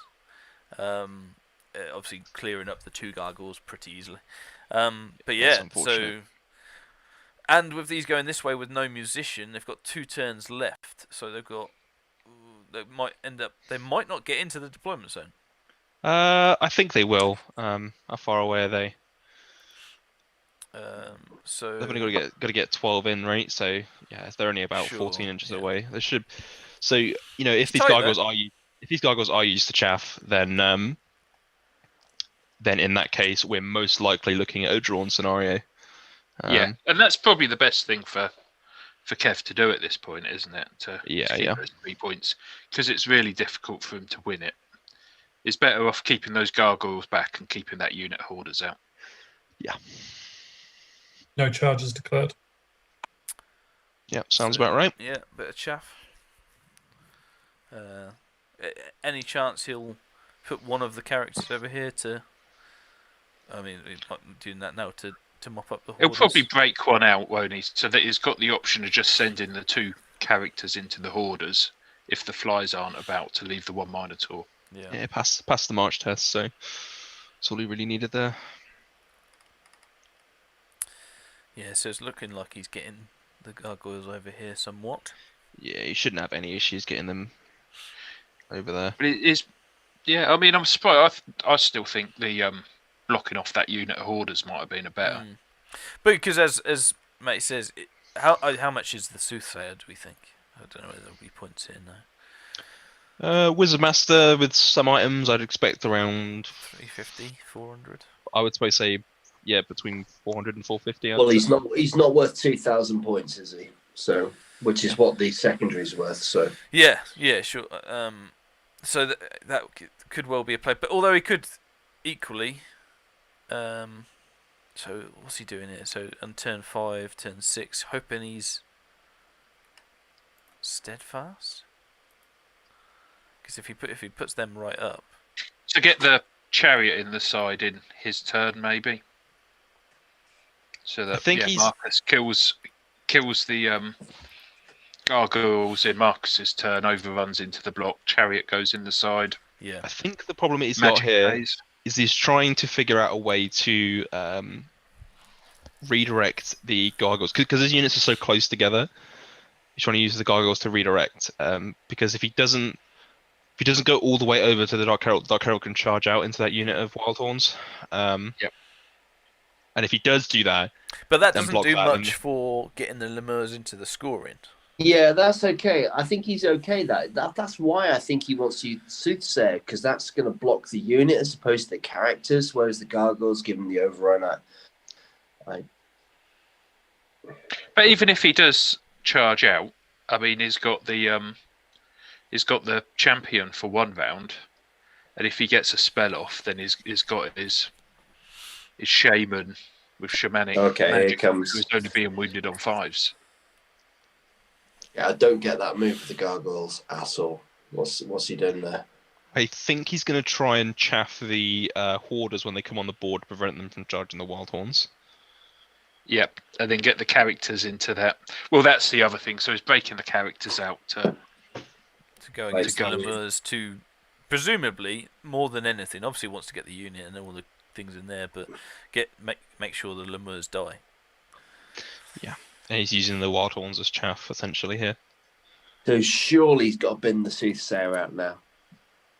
No, it's too close to do that.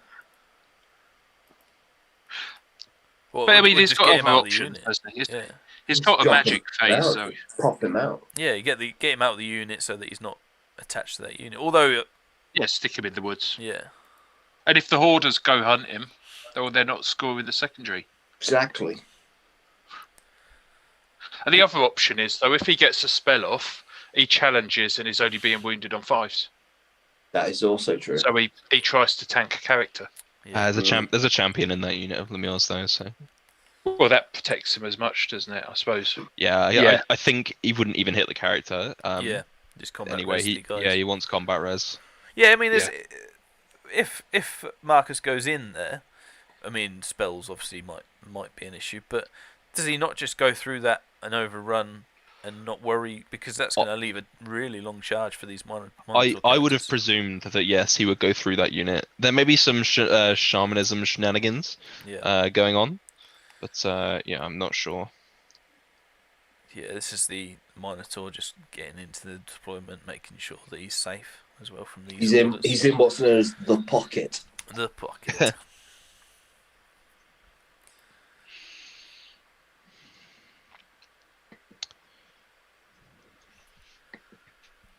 Yeah, interesting decisions from Kev.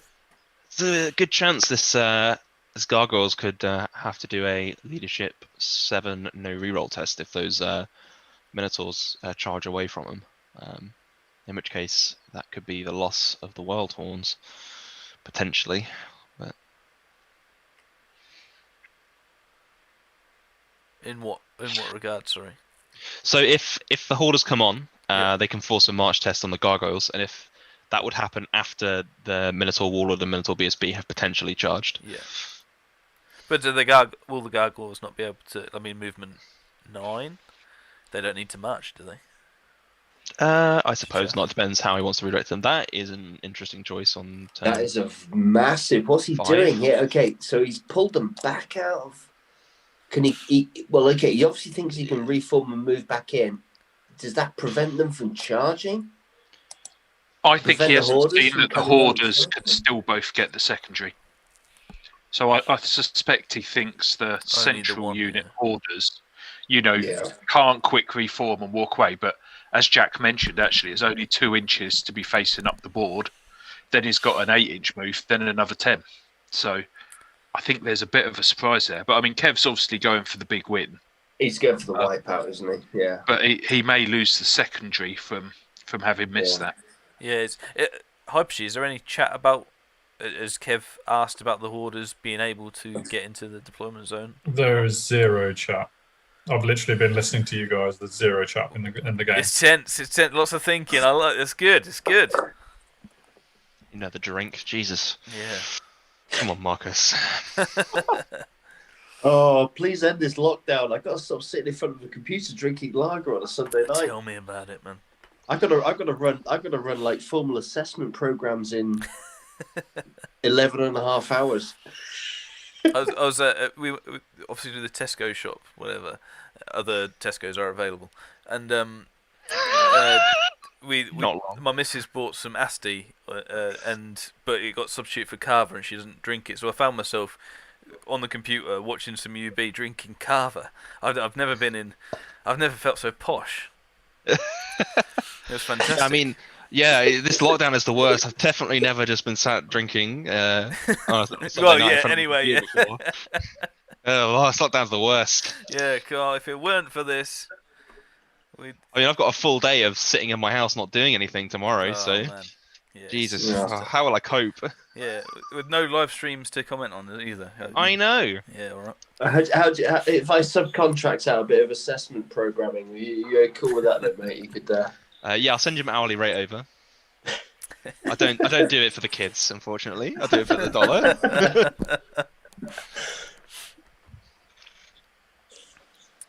All right, so on to Magic 7-5. He's obviously not keeping any. What's the 3-4? 3-4. So break the Break spirit. the spirit. Yeah, get the unit. Get the unit. That's what everything's for. Shamanism's so strong. I mean, Break the Spirit's an amazing spell, isn't it? It always has been. I mean, what else can he get off? He's got 4 dice. He'd go for, I reckon. He's going to go for Awaken the Beast, isn't he? He could also go for armor and distracting. I think it'd be a really good shout. So I think he probably 2 dices each of those. Yeah. He just needs to make sure that block goes fuck all, doesn't he? It's a good roll as well. 3, 4, 5 on 3. It's a 5 or nothing, isn't it, from Marcus? Yeah, he basically needs to decide if he's going to dispel this one or the other 2. Yeah. He's got to work out which one is more dangerous to him. I mean, the DTs alone. Just let this one go. Yeah, he's got a ward save. He's got a ward save. Sure. It's, Sure, yeah. And realistically, he needs 1 Lemure. That's all he really needs. Yeah. And the characters are the damage dealers. So yeah. Exactly. That'd be Awaken the Beast. Yes, Yeah. yes, Tommy T. I am a very classy man. Thank you very much. And Gobbo says thoughts on shamanism with KOE.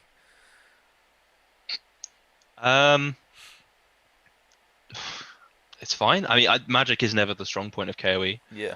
I mean, I guess the reason he's asking is because druidism is the go-to with them, because bringing back a knight is pretty decent. Sure. I mean, giving yourself +1 strength on knights is like, now really, who cares? +1 res. I mean, you can just take druidism, do the same thing. Yeah. And the other spells don't synergize massively well. Like, break the spirit. Well, you're normally the one charging anyway. Swarming's extra in combat all the time, so you can't use it. Totem's no good because you're forcing fights. You're not pushing up. Yeah, Totem. You don't have any other ambushes, so. Yeah. So I guess Druidism just works better with the knights, is why. I like shamanism. I think it's more baller, but it's not as good. Druidism is Boring. good. Div is also really good as well. Oh, I right, can yeah, actually no, it's good. see. I can actually see why KOE don't run any magic. I think it's the only faction I can genuinely see why you say, no, do you know what, balls to it? I'll have another Duke. Well, dwarves notwithstanding. Yeah. Hey, mate, Dwarves magic is blooming good, considering it's not magic. Yeah, it's all combat burst though. Yeah, but it's Oh. the same spell twice. I like it. Oh, what Crikey. we got? What we got? A double. That was Marcus quite is Rooney. going bananas. Wow. Kev tried to get Swarm of Insects, and Marcus stopped it. Correct. Some big dice rolls. But that's just them. That's just them voiding their dice bags, isn't it? Yeah. Yeah, pretty much. I mean, 2 dice to stop an 8, or is it a 9? A 9 that's pretty Yeah. baller. Mm. It would have been There's a been 9. some Yeah. sweet rolling, hasn't there? Here we go. Sorry. That's right. Throwing weapons, I presume. Chips. Yeah, I guess another reason to just to chip Have a away. go. There's one. So I mean, his character's going to be hitting on 5s here on the unit, which is not ideal. But he's got stomps, so really he only needs to win combat by if he kills like 3 or 4, he'll be fine. It's static res, isn't it? I mean, he's got. It's crazy. You only need 3 lemurs to have 3 combat res. 4, sorry. That's wicked, isn't it? Same with exact same with Vermin Swarm and the Pendulum. Yeah. You have 10 guys and you've got like 7 ranks or something. So bent though. So Marcus's general has just taken a wing from DT. His champion has just been killed by DT. No, that's devastating. Champion. Fuck, the champion going down there is actually disaster. Because as well, because the Herald we get challenged out now, won't he? I suppose is the. Oh, what a disaster! You lucky bastard, Kevin. That was possibly one of the jammiest plays I've ever seen. It's going to be a lot harder to break this unit now. 4 ranks. I think it's going to be down to Kev just to whiff, basically. He does have his rerolls. He doesn't have a BSB reroll, but he does have the general. So I can't believe that there's BSB. Do you know what the worst thing about this is? Right, if Kev wins this game, and I do hope he does, right, is I'm going to be getting texts from him all night long. What? Well, it'd be... Him now and have him jump on the stream after it finishes. Yeah. Absolutely. We'll see if he can come on. But yeah, I mean it's just plinking away. He's only got 4 lemurs left anyway. So I mean that's it. Every one he loses now is a vank. Yeah. So it's going to be about that primal furies, but Res 5 for with those parry as well. So So yeah. So that, I mean, and that raiding chariot will just go in next turn anyway, just to try and plink away some more lemurs as well. It's whether it's there though, isn't it? That's the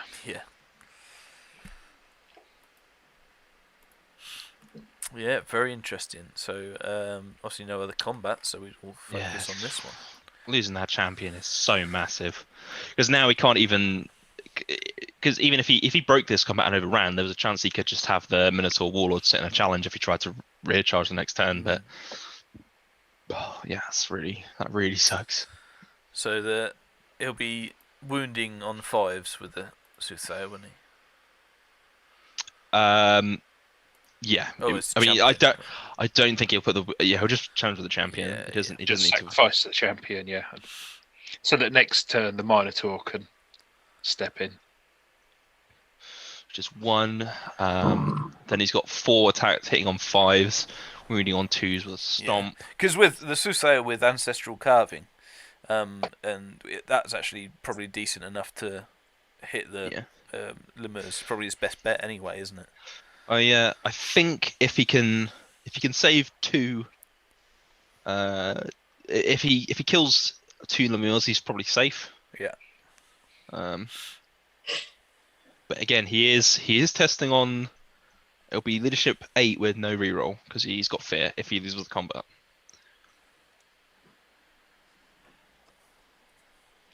Yeah, I mean, there's still a lot of if, buts, and maybes, and then Marcus gets that pursuit. And suddenly, Kev will find everything's on the other side of the table. Yeah, exactly.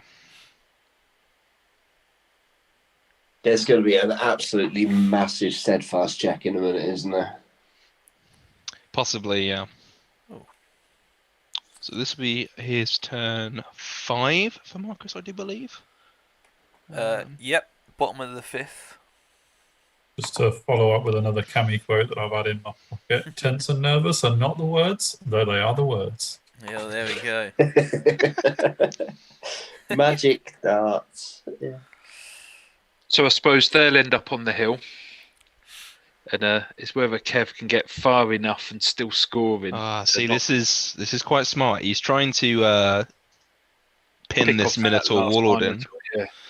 Yeah, because he can't. The Minotaur Warlord can't just run up to the north because he's got to avoid overruns and stuff like that from the.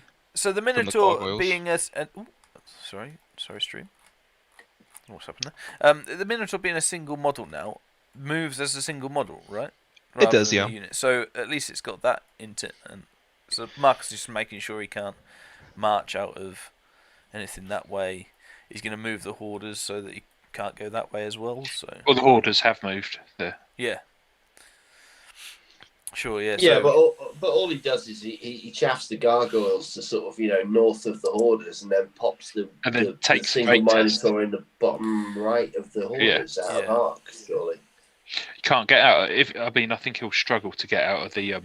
Yeah, I don't think he'll get out of arc. It's going to be coming down to Jenny. He's just shoved them back a little bit. Yeah. I think Kev would have struggled to get the 40 mil out of that arc anyway. So, Kev's going to have to block it with the gargoyles and hope he doesn't fail the leadership. For unit destroyed. Yeah. What leadership is a Minotaur nowadays? Oh, they're frenzy and fearless, aren't they? Yeah, Minotaurs are fearless. He's not going to break. There we go. So, I mean, it should be he just has to easy catch. enough. What movement is the bloke flies? Is it 7? No, the movement 6. Okay, so the Minotaur it's only got to move 2 inches. Yeah, I guess it's just a little bit mind gamesy. Oh, here we go as well with the Hoarder in the centre. It's the big wheel to move up, so it's technically moved. What's that? I'm not sure what that is. 0.7, 0.3. It's about 3 inches wheel. Was that? Yeah, it's one of the great advantages of going Conga. Yeah, is you can do some outrageous moves. Because it's only it only front, can front arc. Yeah, well, front facing. And the other so models... Marcus going for quite a all or nothing there, isn't he? He is betting that combat will still be going on and the Hoarders won't get caught. Yeah, I suppose there's only 1 round left, so it just gives him another opportunity to get that bunker. He's kind of setting himself up a backup, right? So he's going for a chase break, isn't he? Yeah. So if he doesn't have to charge the next time with these Hoarders, he can just walk into the objective zone. So it's not too much of a problem for him. God, I really hope these wild ones break. Hey, Rory's in the house.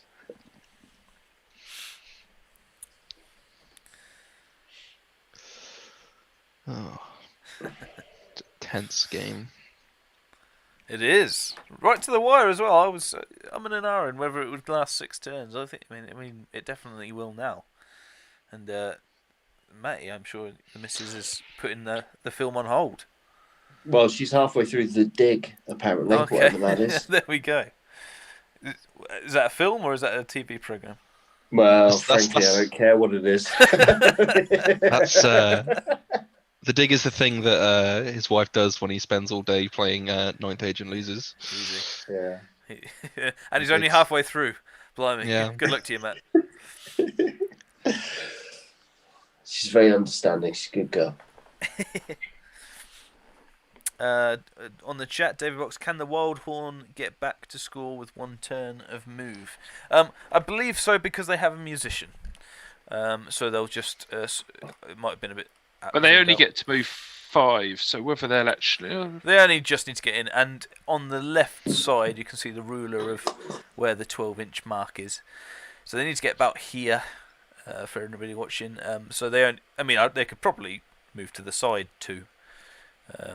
Yeah, they just reform into one of those jack tick congas and just back They up. do, yeah. Isn't there a restriction on scoring if you do a? It's combat reform, I think. Combat reform, yeah. Rather than a. Yeah, like you say, it's got the musician. Yeah, Beat so Marcus my own strategy. I'll never forgive you. Okay, so here comes Blades. See, if it's a good roll. If he would let this go, I think this is the best choice. And then stop the whispers for -1 leadership. Yeah, definitely.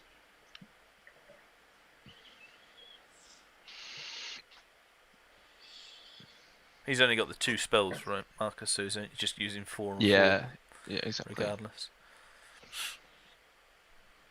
Oh no. Yeah, got rid of this one. He does stop it. He might be kicking himself for that one. So Whispers off on the, or should be, off on the Wild Horns. It was a 17, 10. Yeah. So what do you need to cast that? 8 plus. So Whispers is an 8, yeah. Use 4 dice just to be sure. Yeah, no reason not to. Yeah, yeah. Oh, yeah, he might be kicking himself for that one. Yeah, that's a mistake. Leadership, isn't it? Yeah, that's it. That's what you want. Because if it turns to a steadfast test, that's now a steadfast 7. Yeah. With no reroll, which is the definition of dicey. So on the other hand, if there's not much damage caused, then it's not a test. Seems optimistic with the Hope Harvester there, but Champ v General. I believe that was a past fear test. It is. Yep. They automatically pass Primal Fury. Yeah, it's Stone Ranger General. Yeah, nice. So at least that's the Herald. But I mean, the Herald will still have combat res because it should do a decent amount of wounds, right? 3 hits. Ooh, 1 wound. Oh. It's fine. He should win the combat. I think he just whether he's steadfast or not, it's going to come down to. That's his mount there. 1 more hit. I think the first one was the mount, wasn't it, with the 4 attacks? Yeah, because and 5 for the Herald with the Hammerhand. Oh, of course, he's got Hammerhand on the Herald. Has he got rerolls at all? They're just correcting that it's only 1 hit. Yeah, he wouldn't have both anyway. So.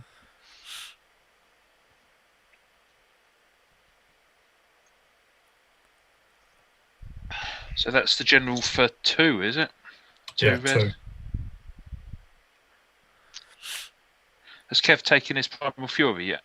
He automatically passes with the general. Yeah. Oh, okay. Yeah, and that's what the fear is as well. So, go on, Marcus. Yeah. So I don't know why I'm saying go on, Marcus. It's literally it's whether Kev whiffs here is pretty much what this comes down to. So it's go on, Kev. We've got 2-0, 3-0, 4-0. It's just it's all 1 though. So this is the guy himself. That looks like that first one was the shaman, right? 3 attacks. I think so. Yeah. With a that is 0 wounds he's done. Ouch. Oh, Kev's busy. No one's killed Lemieux. Yeah. So the first one. No, Lemieux's dead. Everyone has fluffed it. So he will break steadfast. Ouch. At 3 ranks, a banner.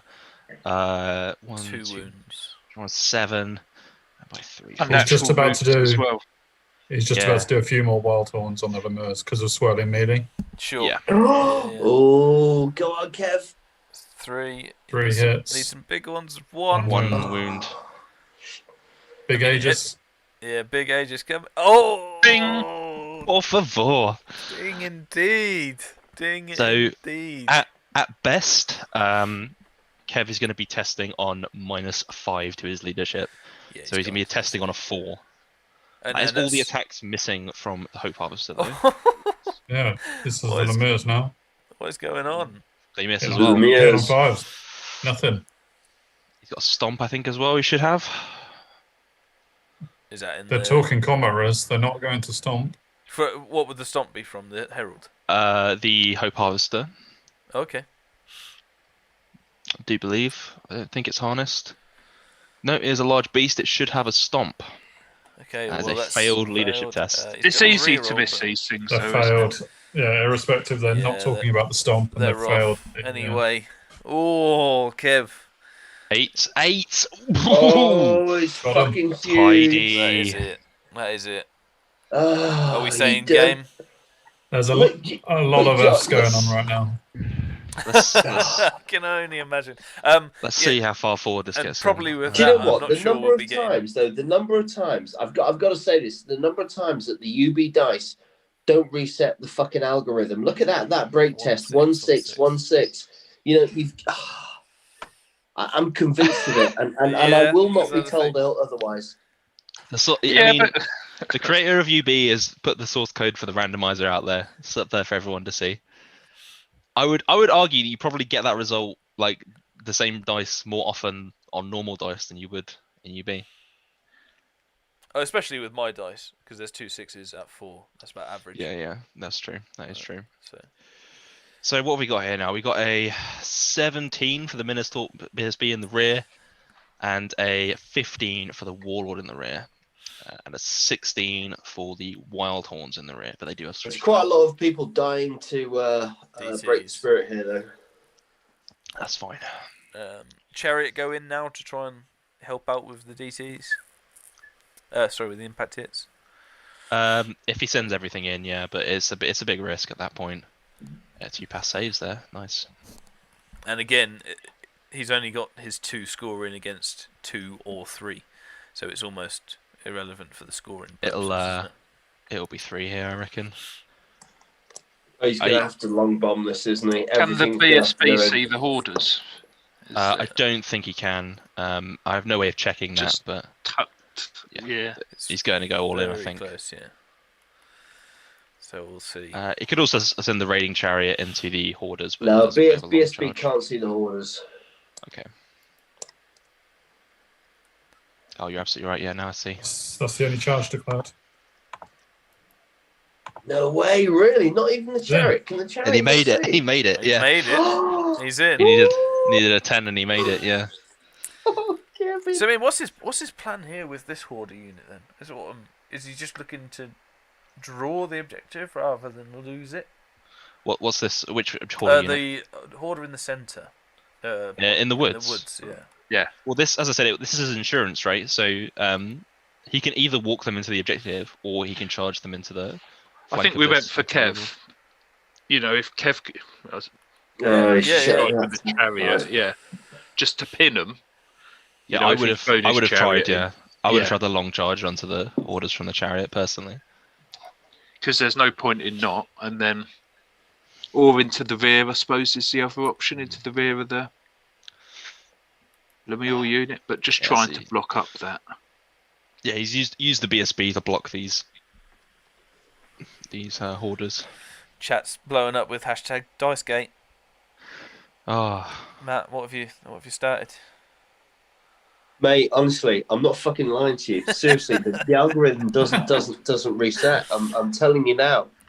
Right. But the other thing is, it sorts it numerically. So you see a 1 and a 6, but it might be a 6 and a. You know, there's not a single combination every time. We'll get occasional. No, it's witchcraft, mate. It's witchcraft. Sorcery. You're in your Disney quotes. Nothing wrong with Disney, mate. So no, I agree with you there. It's raising my kids, frankly. Hey, mate, Disney will own the world soon. Yeah. Between them and Bill Gates, we'll have no one else to answer to. Amazon, obviously. Oh yeah, well yeah. But how else would we get our goods? Other Amazons are available. The jungle. Only So- other one I can think of. I mean, that warlord doesn't have to win the combat, does it? It just has to hold him for this Marcus for this round, and he doesn't get the secondary, does he? Well, I'm not sure. Yeah, I'm not sure. the Oh thing no, is- he's just. Well, Yeah, there you go. The unit's not in. the unit is in. The unit is, but yeah, So he's what got to could kill the happen here- Lemurs, isn't he? But He's gonna fight the challenge with the Herald. Yeah, he's got to slot him. Yeah. Yeah. If We it had doesn't this. die, We had this in the game with the T-bomb that the pendulum, even though it only had one disciple left. Sorry, whole brethren unit, left. footprint. Yeah, the whole unit. It's the footprint of the unit counts. Okay. So let's have a look here. Where is so he's the 3 dice blooded horn. Dark Pulpit? It is 4 wounds on the remaining on the Dark Pulpit with a 4+ Aegis. With divine, that's not much. Well, you never know. It is 3s and 3s. So if that lives, I mean, Marcus has won the objective. All he has to do is not die. Sure. Yeah. He could I think- always break rally and then, break getaway rally. And again, there's so many options for scoring that secondary, isn't there? No further magic. Marcus just failed to dispel a 3 dice blooded horn, I think it was. Yeah. And that. And Kev's not casting anything else, apparently. So has he not got any other? Not sure. things So I think the only other totem was on the wild horns that are gone. So Sure. Yeah, So that's that all was, he can do. That was from Minotaurs, was it? That was from the BSB. Oh, BSB. the BSB's got that. Sorry. That's literally all he can do. Yeah. Because what he can do here is he can charge the Minotaur BSB, and on the unlikely event that he does die, it will cause a panic test on the wild horns. So it's very minor mistake from Kev, but it's probably not going to come to anything. Sure. Yeah. And he's rolled. that's throwing weapons on the wild Throwing horns into the weapons, hoarders. yeah. Okay. So just to try and help the BSB out a bit. Well, every wound counts, doesn't it? Impact hits. So this is over here. Is he in a There's challenge nothing? or Yeah, challenged, yeah. with the? Is that the Herald or what's he in combat with? It's a general versus the Herald. Was a 2+ wound? An impact hit? Surely not. Is strength 7 on the charge? No, he's straight 6, right? Can't be. Must be fine. There's only Well, he took a 5 wound, hits. so Ooh, Oh. 4 wounds. Oh, that's a much better. Yeah, at least he's got that. God, how many ones you want? Incredible. So it's 2 pass so far. Come on, Marcus, make one of them, you beast. Ooh, Made one there of you go. Makes one. He might even lose the combat. What? That can't be right. What was it? It's divine, isn't it? So. Yeah, it's divine. it's So, but he has done got 3 5. wounds. He's got 3 5. wounds. Did he already take one? Oh The yeah, Dark Pulpit's got 5 wounds. He's taken 1, so Yeah, he has so 4 left. he took. One. To No, the no, he impact. took one from the impact. Yeah, but he shouldn't have taken 1 for the 3. impact because Kev rolled a 2 to wound. That we don't know. I guess Hypercheat, Man of the Great, the 2, they presume wounded, right? Yeah, there's literally no discussion. They're literally rolling dice and adding wounds and taking things off. There's no chat at all. It's This is where ethics comes into it. Do you poke him or do you let him play it out? I guess we don't say anything, but No, yeah, I'm 99% sure can't play it's it certain. Of So, course. what? He's strength 6 and the Herald is res 5. 5. That's sure. Okay. I'm sure he is, right? Let's have a look. I'm sure he is. The Herald's No, he's res not. He's 5. res 4. He's res 4. Oh, is he? Oh, He's there we strength go. 5. Yeah, there you go. And he failed his 4 reward, so there you go. Thank God we didn't poke him. Oh, and there were just Yeah, that's why I don't. yeah. Just measuring there. Was that He's in the rear, so Was that the break test Hyper G as well? I believe so. Yeah, still a steadfast break test. So Yeah, and with that as well, He's does that- reforming as well. So. yeah, does that mean that the I suppose I was going to say the Minotaur can't go against Lemurs, but he obviously can he? no, see, I think what happens here is that he flank charged with the Hoarders, uses the champion to prevent him from hitting the Lemurs. Sure. Yeah. Because the then Lemurs he are is- in, and they at least draw the combat. No, that is not how you reform, Kev. Hey, fair play to Wish. him. Kev knows that really. He's just trying it. Just trying it. Good man. Trying it on. Yeah. Yeah, to be fair, the chat confirmed the Res 4 thing. Sentinel was Res 5, Harbinger 4. Yeah, I was looking at the Dark Pulpit and the HP. It's 5, so I was like, oh, that's Res 5. Sure. Yeah, of That's course. where I was getting it from.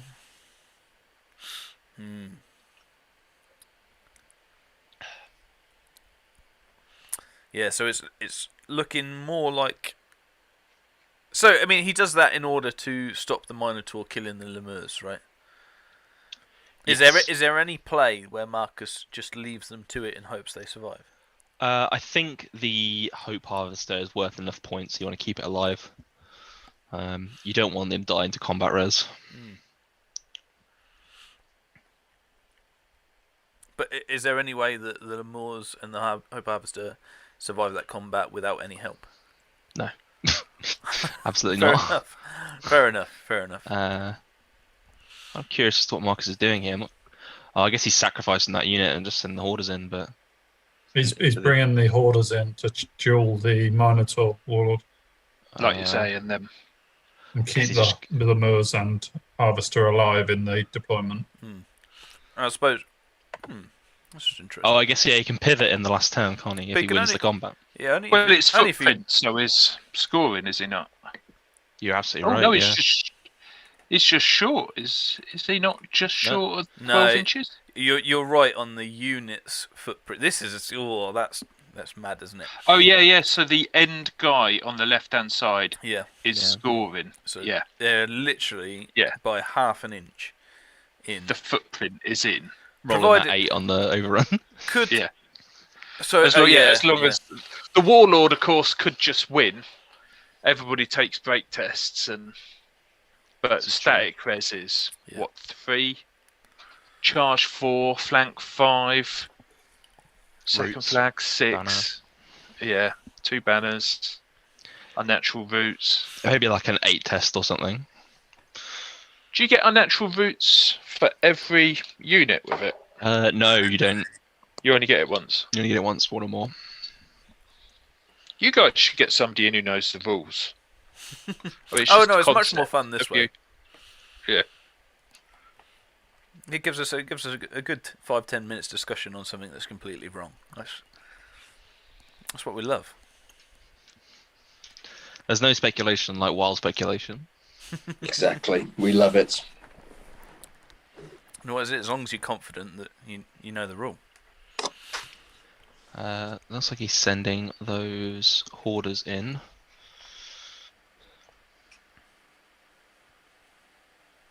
Looks like it's potentially a flank charge. Whilst we've a moment, shall we quickly cover the Masters Open, the also runs? Yes, why not? What's been happening, guys? I'd rather not talk about it. It's a bit fresh still. Well, I had a good win against Chris Bond, and frankly, the dice did me all sorts of favors. So breakthrough helps me out. I had a bunch of scoring units and just washed him. And magic in round 3 really abandoned him, and the lads came through. And you're 73 win. You're running Warriors. Yeah. The Feldrex? Yeah, they went bananas. They went through a Shah Guardian and a shit ton of Reapers, because of course Reapers fly. Yeah. So looking at the Masters Open, then it's a brief sort of breakdown. You're running around the same sort of time, so you're round 3 now. What's how many people have done it for the people that don't know? I think it's 25-ish. something like that. Yeah, so Yeah, 25, 26, something like that. I'm just looking at the setup. I think it's 26 off the top of my head. It's 28. 28. 28. Okay, so and which is a very decent thing considering 16 of the regular tournament goers are in this. And any big surprises from that? How's the dwarf list getting on? It's getting it's not enjoying. It's struggling a bit. It's such a cool list though, but it looks to me like it's Jack Austin's to lose. Okay. I'd say. Josh Burns is way up there as well. Yeah. He's had a good run of it. It's quite a high scoring tournament actually. I mean, Jack's up there on 51, 49 with Josh, Robert, 46. So still quite a few players in it. Obviously 46 out of 60 and 51 out of 60 is pretty good. The thing about this event is you're not going to get like 2 wins and then run into Colin or Craig or to slap you back down. Yeah. So, but I mean, the next round will be, by the sound of that, Josh v. The BSB's taking a wound then. Nice. Oh yeah. Charge banner wound, so he's got 3 on him. So what can he do back?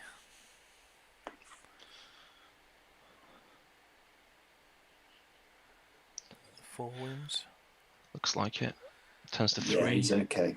Yeah. Obviously, he's got the banner as well, so won't be a test for him, and that's all he really cares about. Nice to get the points if he can, but yeah. So going back to the Open, is Jack v Josh then? Was it next round? Yeah. Yeah. The draw's not out yet, but it looks that way. And it's army swap as well, right? Yes, it is. Yes, it is. So yeah. That'll be interesting for both. Who do you think that favours out of those two? Probably Jack, right? Because he hops a bit more around. Yeah, I mean, when he first came onto the scene, he was a Silver Elf player, and I'd have to double check the list, but in general, I don't think Demons Warlord hits with everything, so it counts. No, that's good. Keep us on it. So let's assume in. Wounds are 7. That's re-rolling with Blessed Inscriptions, so that looks to me like 7. Okay, 5 wounds. Probably 7 wounds, right? Yeah. It maxes out at 7 anyway. So, what's the combat res? He's winning. Well, the important thing is the Lemures are steadfast, aren't they? Yeah, sure. Yeah, so it'll just be on their steadfast. Not with a reroll though, right? No BSB. What is that? What is a lemur's leadership nowadays? What does that do for him? 8 off the top of my head. 1 second. I believe it's 7. I suspect a really big roll here is going to come now, isn't it? And the Hope Harvester doesn't increase it? Just call on a drawn combat. 7. Oh, is it? So Probably gonna charge, stack there, flank. Draw objective. Okay, well, so there we go. So was it 7 wounds? It probably would have been 7. I mean, it's charge, flank, banner, roots. So he's on 5. Charge 6. So I guess then that was just to test whether the Lord actually made a test or not, as well. Yeah, pretty much. So It was just does the roll pop off. So there we have it. So drawn objective because of the Lemur's unit, which that's ever so slightly, and this Hoarders, and we've got the 1, 2. Minotaurs only just made it, didn't they? Really? Yeah, I mean that did kind of require the Lord making a 10-inch charge. If he didn't do that, that would have been a 1 objective for Marcus there. In fact, I think if he didn't make that 10 charge, it probably would have been a decent win to Marcus because he would have had his Herald left as well. Sure. Yeah, we've got that. Sorry, Hobbs. Now, I do wonder early on. A classic Marcus at this point. At the end of the battle, they're counting up, and Marcus says, "Have you got a copy of my list? Because I don't." Fantastic. Yeah. So, sorry, Tony. What were you saying? Obviously, Marcus chased the unit of Wild Horns off the board about turn 4 with the bloat flies. I do wonder if he'd trusted in Kev to fail a half leadership check whether he could have turned them and started chasing that Minotaur earlier, meaning the characters hang back. But it's easy for me to say with retrospect, having watched the final 2 turns and the long bomb charge. It's yeah. So that's 2,874 for Marcus, or Not sure. let's see if Hyper-G knows what that one is. Yeah, that's Kev's points, I think. It's Kev's points. So that's on what Kev's taken off Marcus's Yeah, list. they're just working out Kev's points given. Yeah, out I mean, still got the general BSB. Losing the core unit with the Shaman's going to be points. And lots of little points, all the little bits. Well, it's a master, but it's still probably only 500. In fact, I've got the list there somewhere.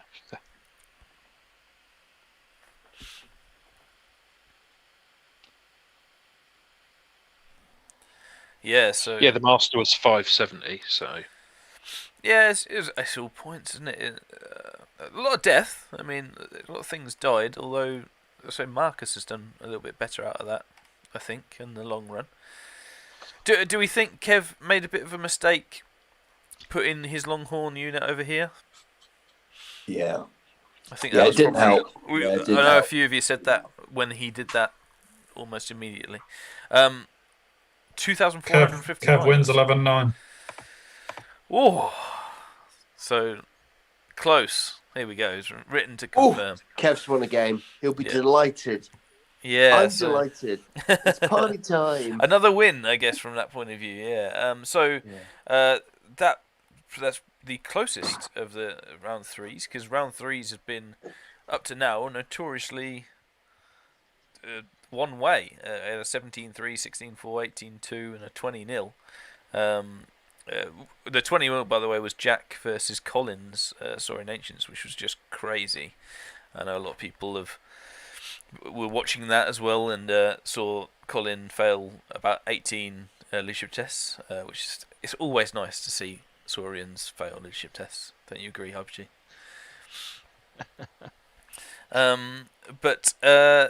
So that 11-9, as well as Mikey and Hughes 10-10 today. I think is Jake and Mark going on now?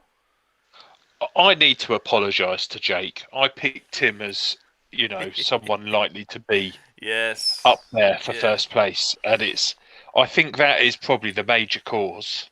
Yeah. I may be overthinking it. Too much preparation. Too much preparation. Yeah. Too much. No, I think a lot of people said that though. A lot of people said that with him being on ID and the ability to prep for most games. I think Jake was up there in a lot of people's books. I know he was in ours as well. So, but yeah, no, he does blame you. Jolly good.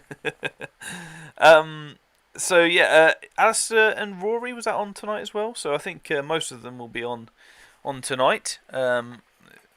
Finishing up. If you want to know all the ins and outs of all the other things, go to other matches and stuff. Go to the forum thread where Craig has quite conveniently put all the details of every single round and matchup and content and everything like that on the first thread. So a one-stop shop for all your information. Is there anything you guys want to chat about before we go? No, not for me. I think that game went exactly as I sort of thought it would. Yeah. Unfortunately, not with Marcus taking away the victory, but that absolutely could have gone either way at the end there. So yeah, I mean, so many turns where it went one way, and we're like, oh no, this has really gone in Marcus's favour. Oh no, this should really be the time Kev goes big, and there's lots of different mini swings, I think. Yeah. Yeah, I mean, if Kev hadn't got that charge with the Minotaur Warlord at the end, it would have probably been 11-9 the other way. Or if not more, in fact. Yeah, more than that. Because that would have been the secondary. So probably would have been 14, 12, 13. All right, 40. Yeah, I would. But I it would wasn't. have thought So yeah, a big 5-point swing there, pinning it down. Yeah, and all the Kev's on his way, by the way. Kev's on his way. Oh, he's won, isn't he? So I did think when maybe The invite it was we invited Marcus. I'm not sure whether he's going to be able to or not. Sure. So. Yeah, sure. It's all good. If we up to Yeah, him. I'm just trying to get Kev on now, so hopefully Sweet. hopefully he'll drop So, in a sec. interview with the player. I'll I'll tell you what, when you have break, Kev on, and then he's going to I join will us. I will drop off as well. So Well, yeah. I mean, before we get any more players on, thanks everyone for coming on and commentating and joining us for the game. Thanks to the viewers as well. It was again another really good turnout from you guys. Thanks for the comments in the chat. Yeah, mainly Tommy T spouting shit, but it's all good. It's all good nonetheless. So yes, thanks very much for everyone supporting and stuff. Thanks to Craig who had a brief one come on, and if we get Kev, then that's all gravy as well. Interview afterwards, it's like match of the day, eh?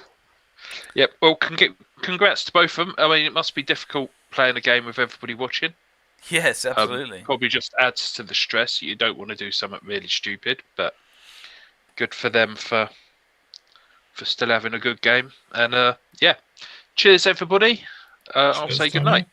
Yes, Bye, Tony. see you, Tony. Good night, Tony. See you later, man. If you guys, I'll switch over to the schedule. So if you do want to catch Tony and all the other podcasts and everything like that, make sure you go over to the again, the forum is a good place where everyone's links will be on. I'll link them onto the video once I put it on the YouTube stuff, but there's plenty more content, including player interviews and such, going around, as well as, of course, the Table 1 live stream for round 6 when we do that, and the review show where we'll be announcing the winners of the competition and all that jazz. So yeah, no, a good game.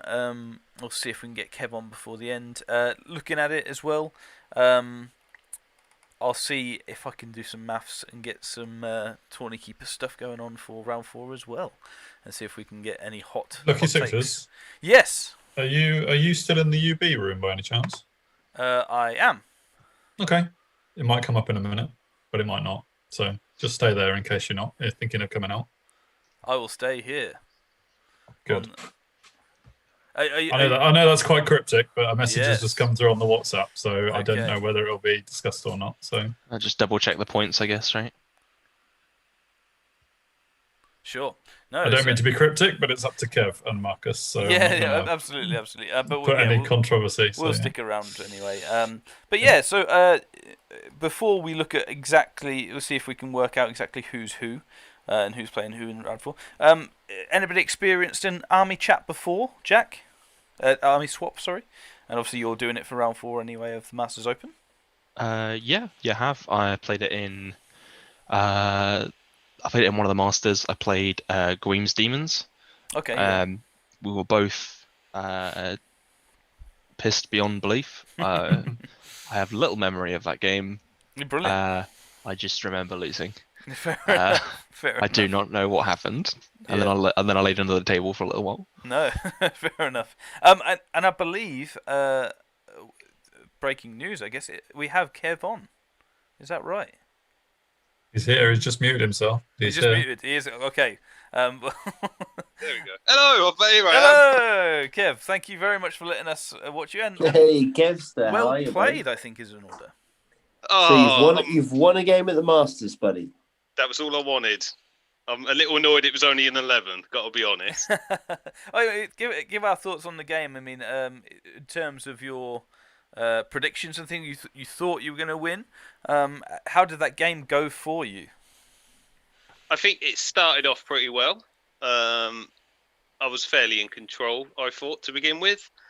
Him putting the Lemuels on the left-hand side kind of threw me a bit because it meant I could only go after one or the other. I was unlikely to get both units, so it was a good move from him.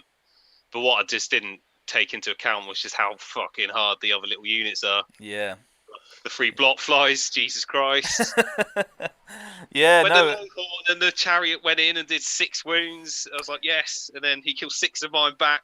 I'm like, Yeah, with the toxic. I mean, it was every single. I think it was Jack that was saying that before he swung, he was only 1 down, despite you doing 6 wounds to him. Yeah. So just crazy, just crazy. Like, you just can't push, pin them down easily. None of my stuff could actually do it. The chariots into flank of 3 hoarders. If they can't win that, then what can they win in this game? That was the perfect opportunity for them, and they just let me down. Yeah. So if it wasn't for the Mino Lord, I would have had nothing. He went to town, certainly, and he's. I mean, I know in the first game of the Masters he went down, but he's earning his points still, isn't he? Oh, absolutely. He took out the Omen before the Omen could swing, and he killed the Harbinger before he could swing. What more can you want from him? Yeah. And the bloke flies didn't do anything to him, which was even better. Yeah, he's certainly leading by example.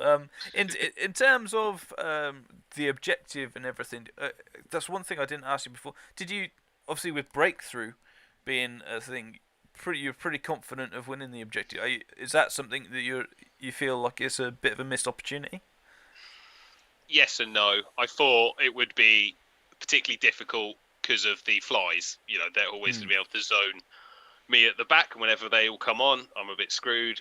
Having all 3 come on at once was a little bit irritating. I didn't want them all to come on at the same time. Yeah, sure. If I could have them come on turn 3, another one then I can spread out a bit more. Maybe I played it wrong by getting them involved in the fight.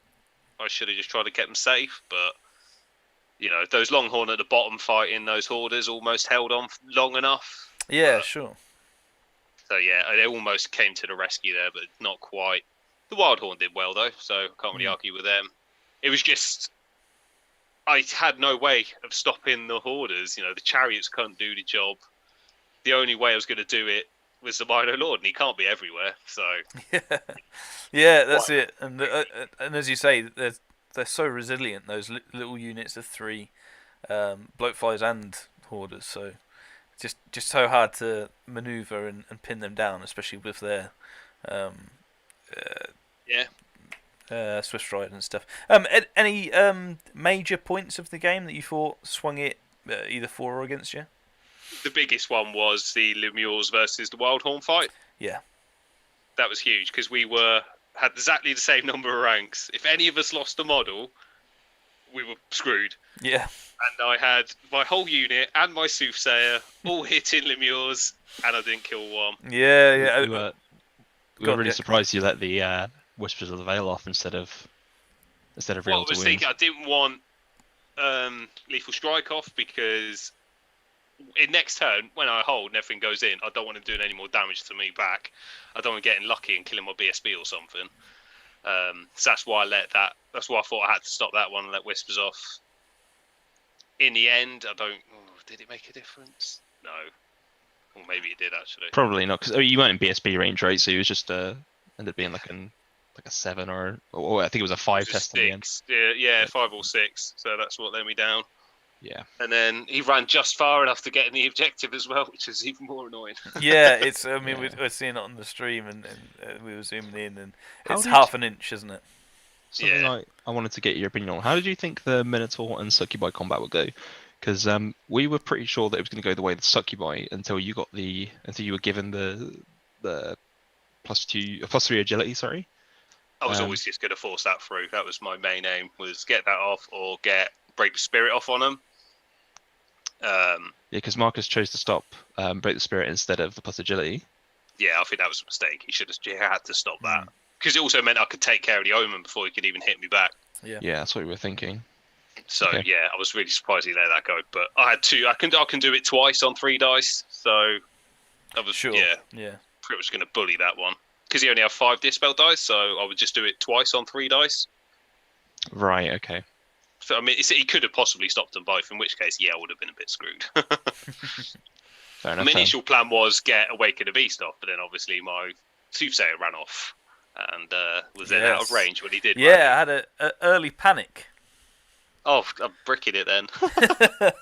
Yeah, because of course when he ran, he was outside of leadership and BSB, and we're on his own. Yeah, everything on his own. Yeah. And it's nothing I could do about it at that point. So what was the thought about using the Wildhorns as chaff? Was that just thinking that if you got everything else right, you could get rid of the Lemures? What was the thought? They weren't chaff. They were there to hold. Well, yeah. Sure. I thought, if I can get either increase my toughness or I get break the spirit off, which I was really surprised he let that go as well. Yeah. He's unlikely to do much damage to me because he's hit me on 5s. Yeah.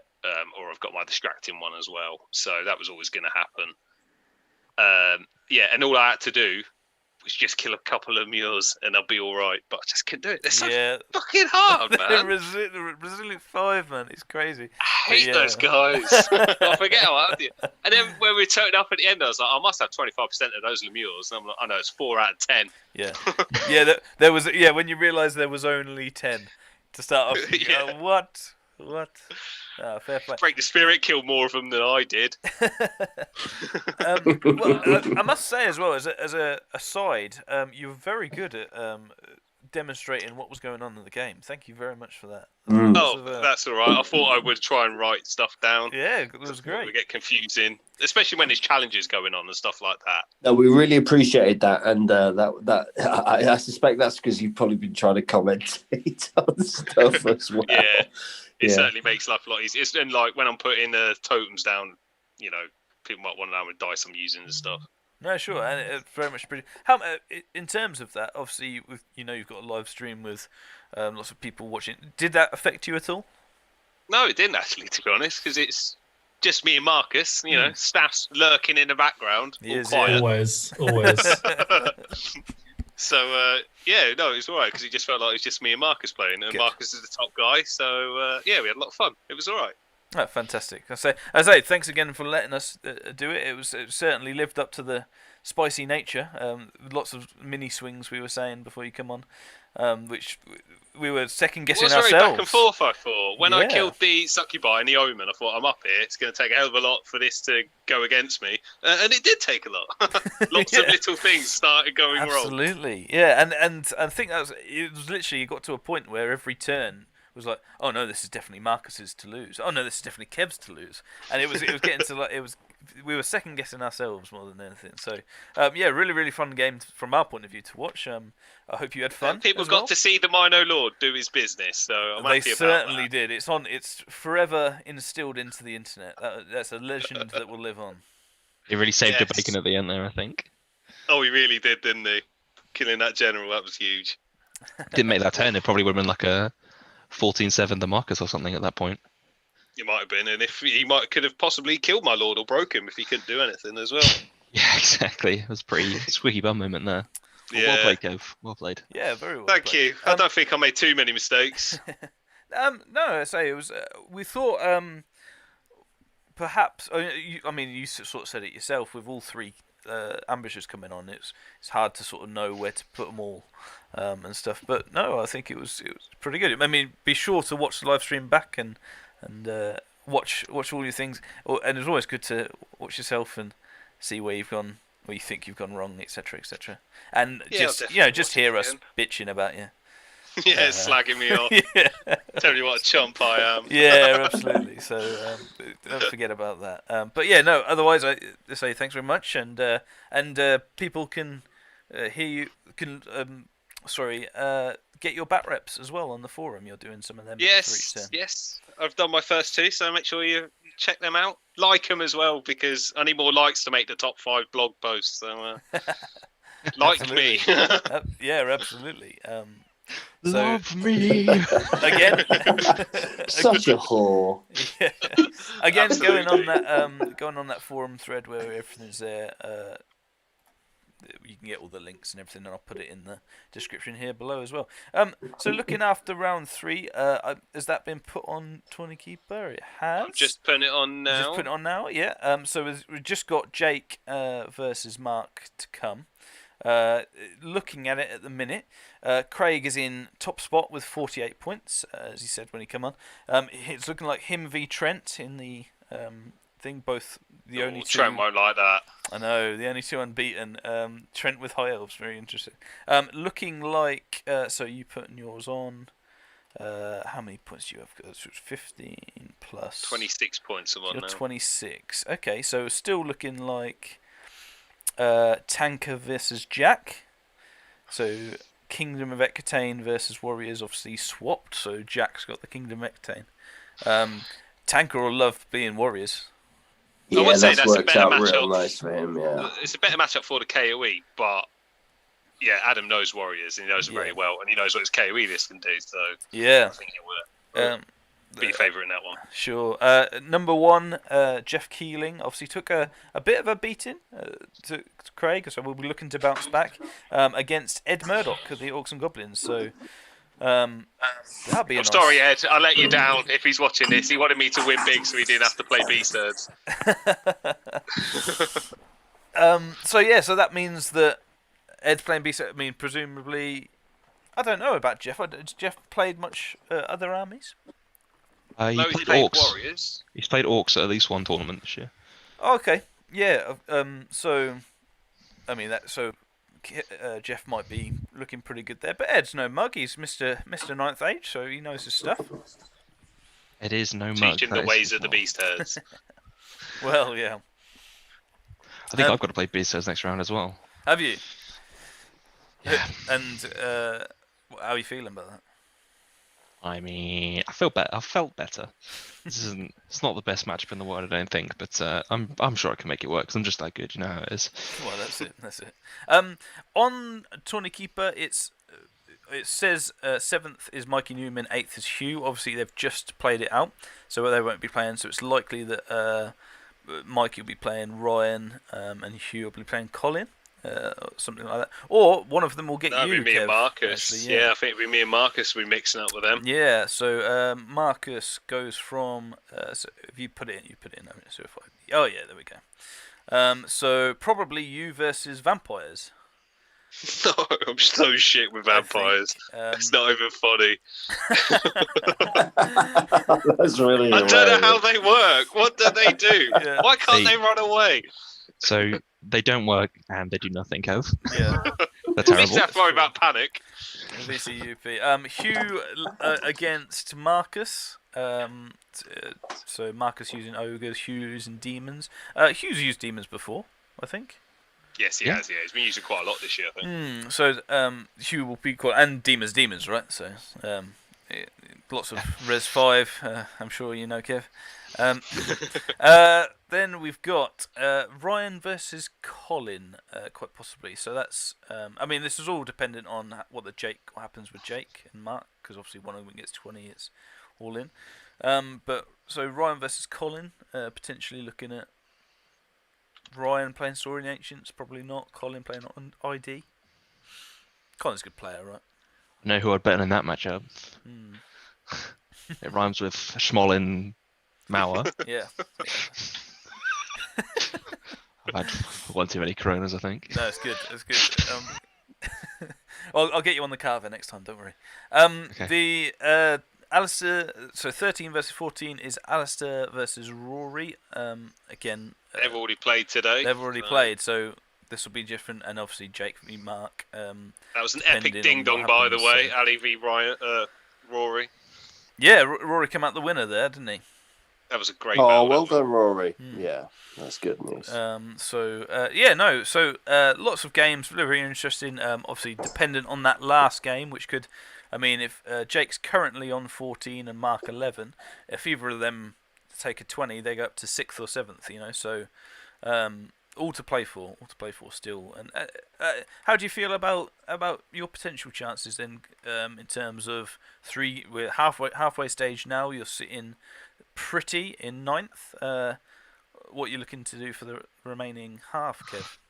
Well, I mean, I've got my one win. That was all I aimed to get, was a win. So yeah, you know, I can cruise now. I can lose 3 games.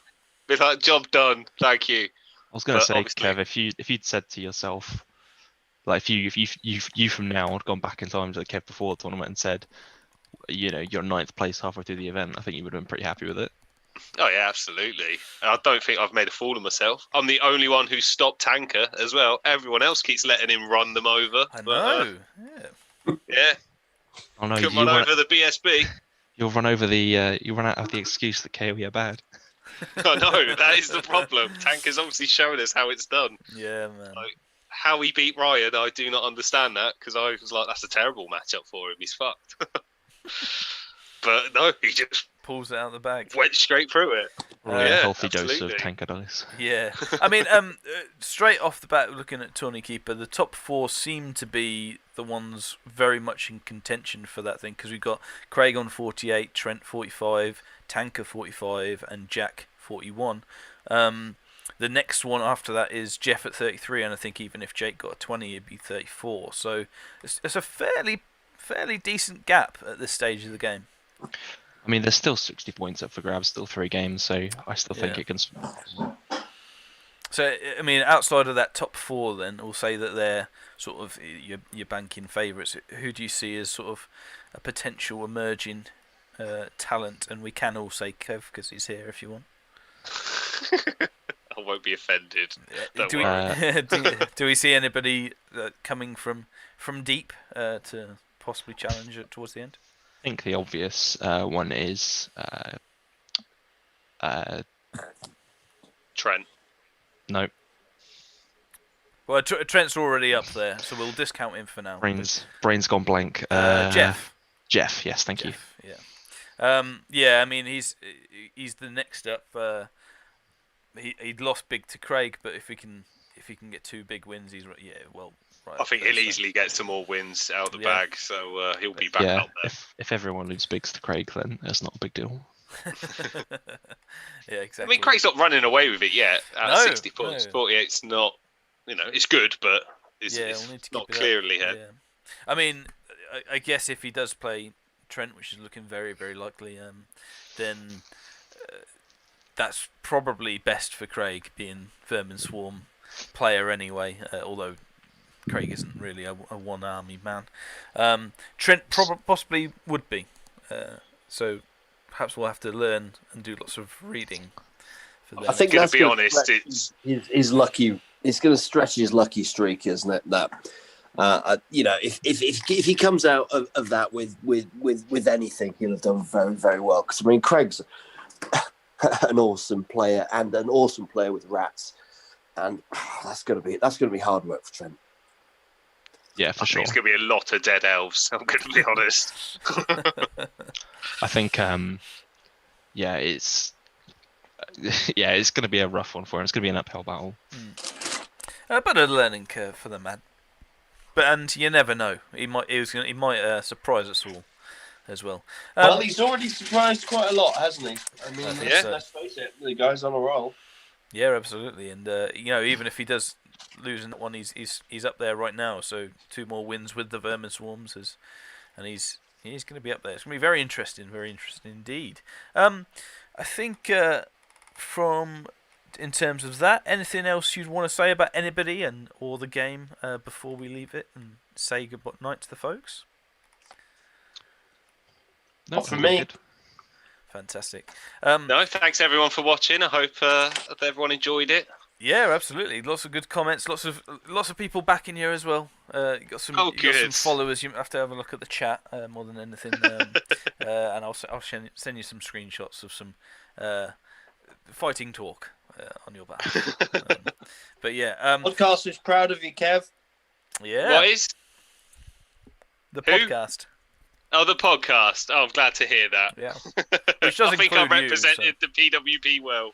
Yeah, absolutely. No, I mean you still got to try and beat Craig for best podcast though in the Masters, right? I don't think me and Craig are going to be having a game this tournament somehow.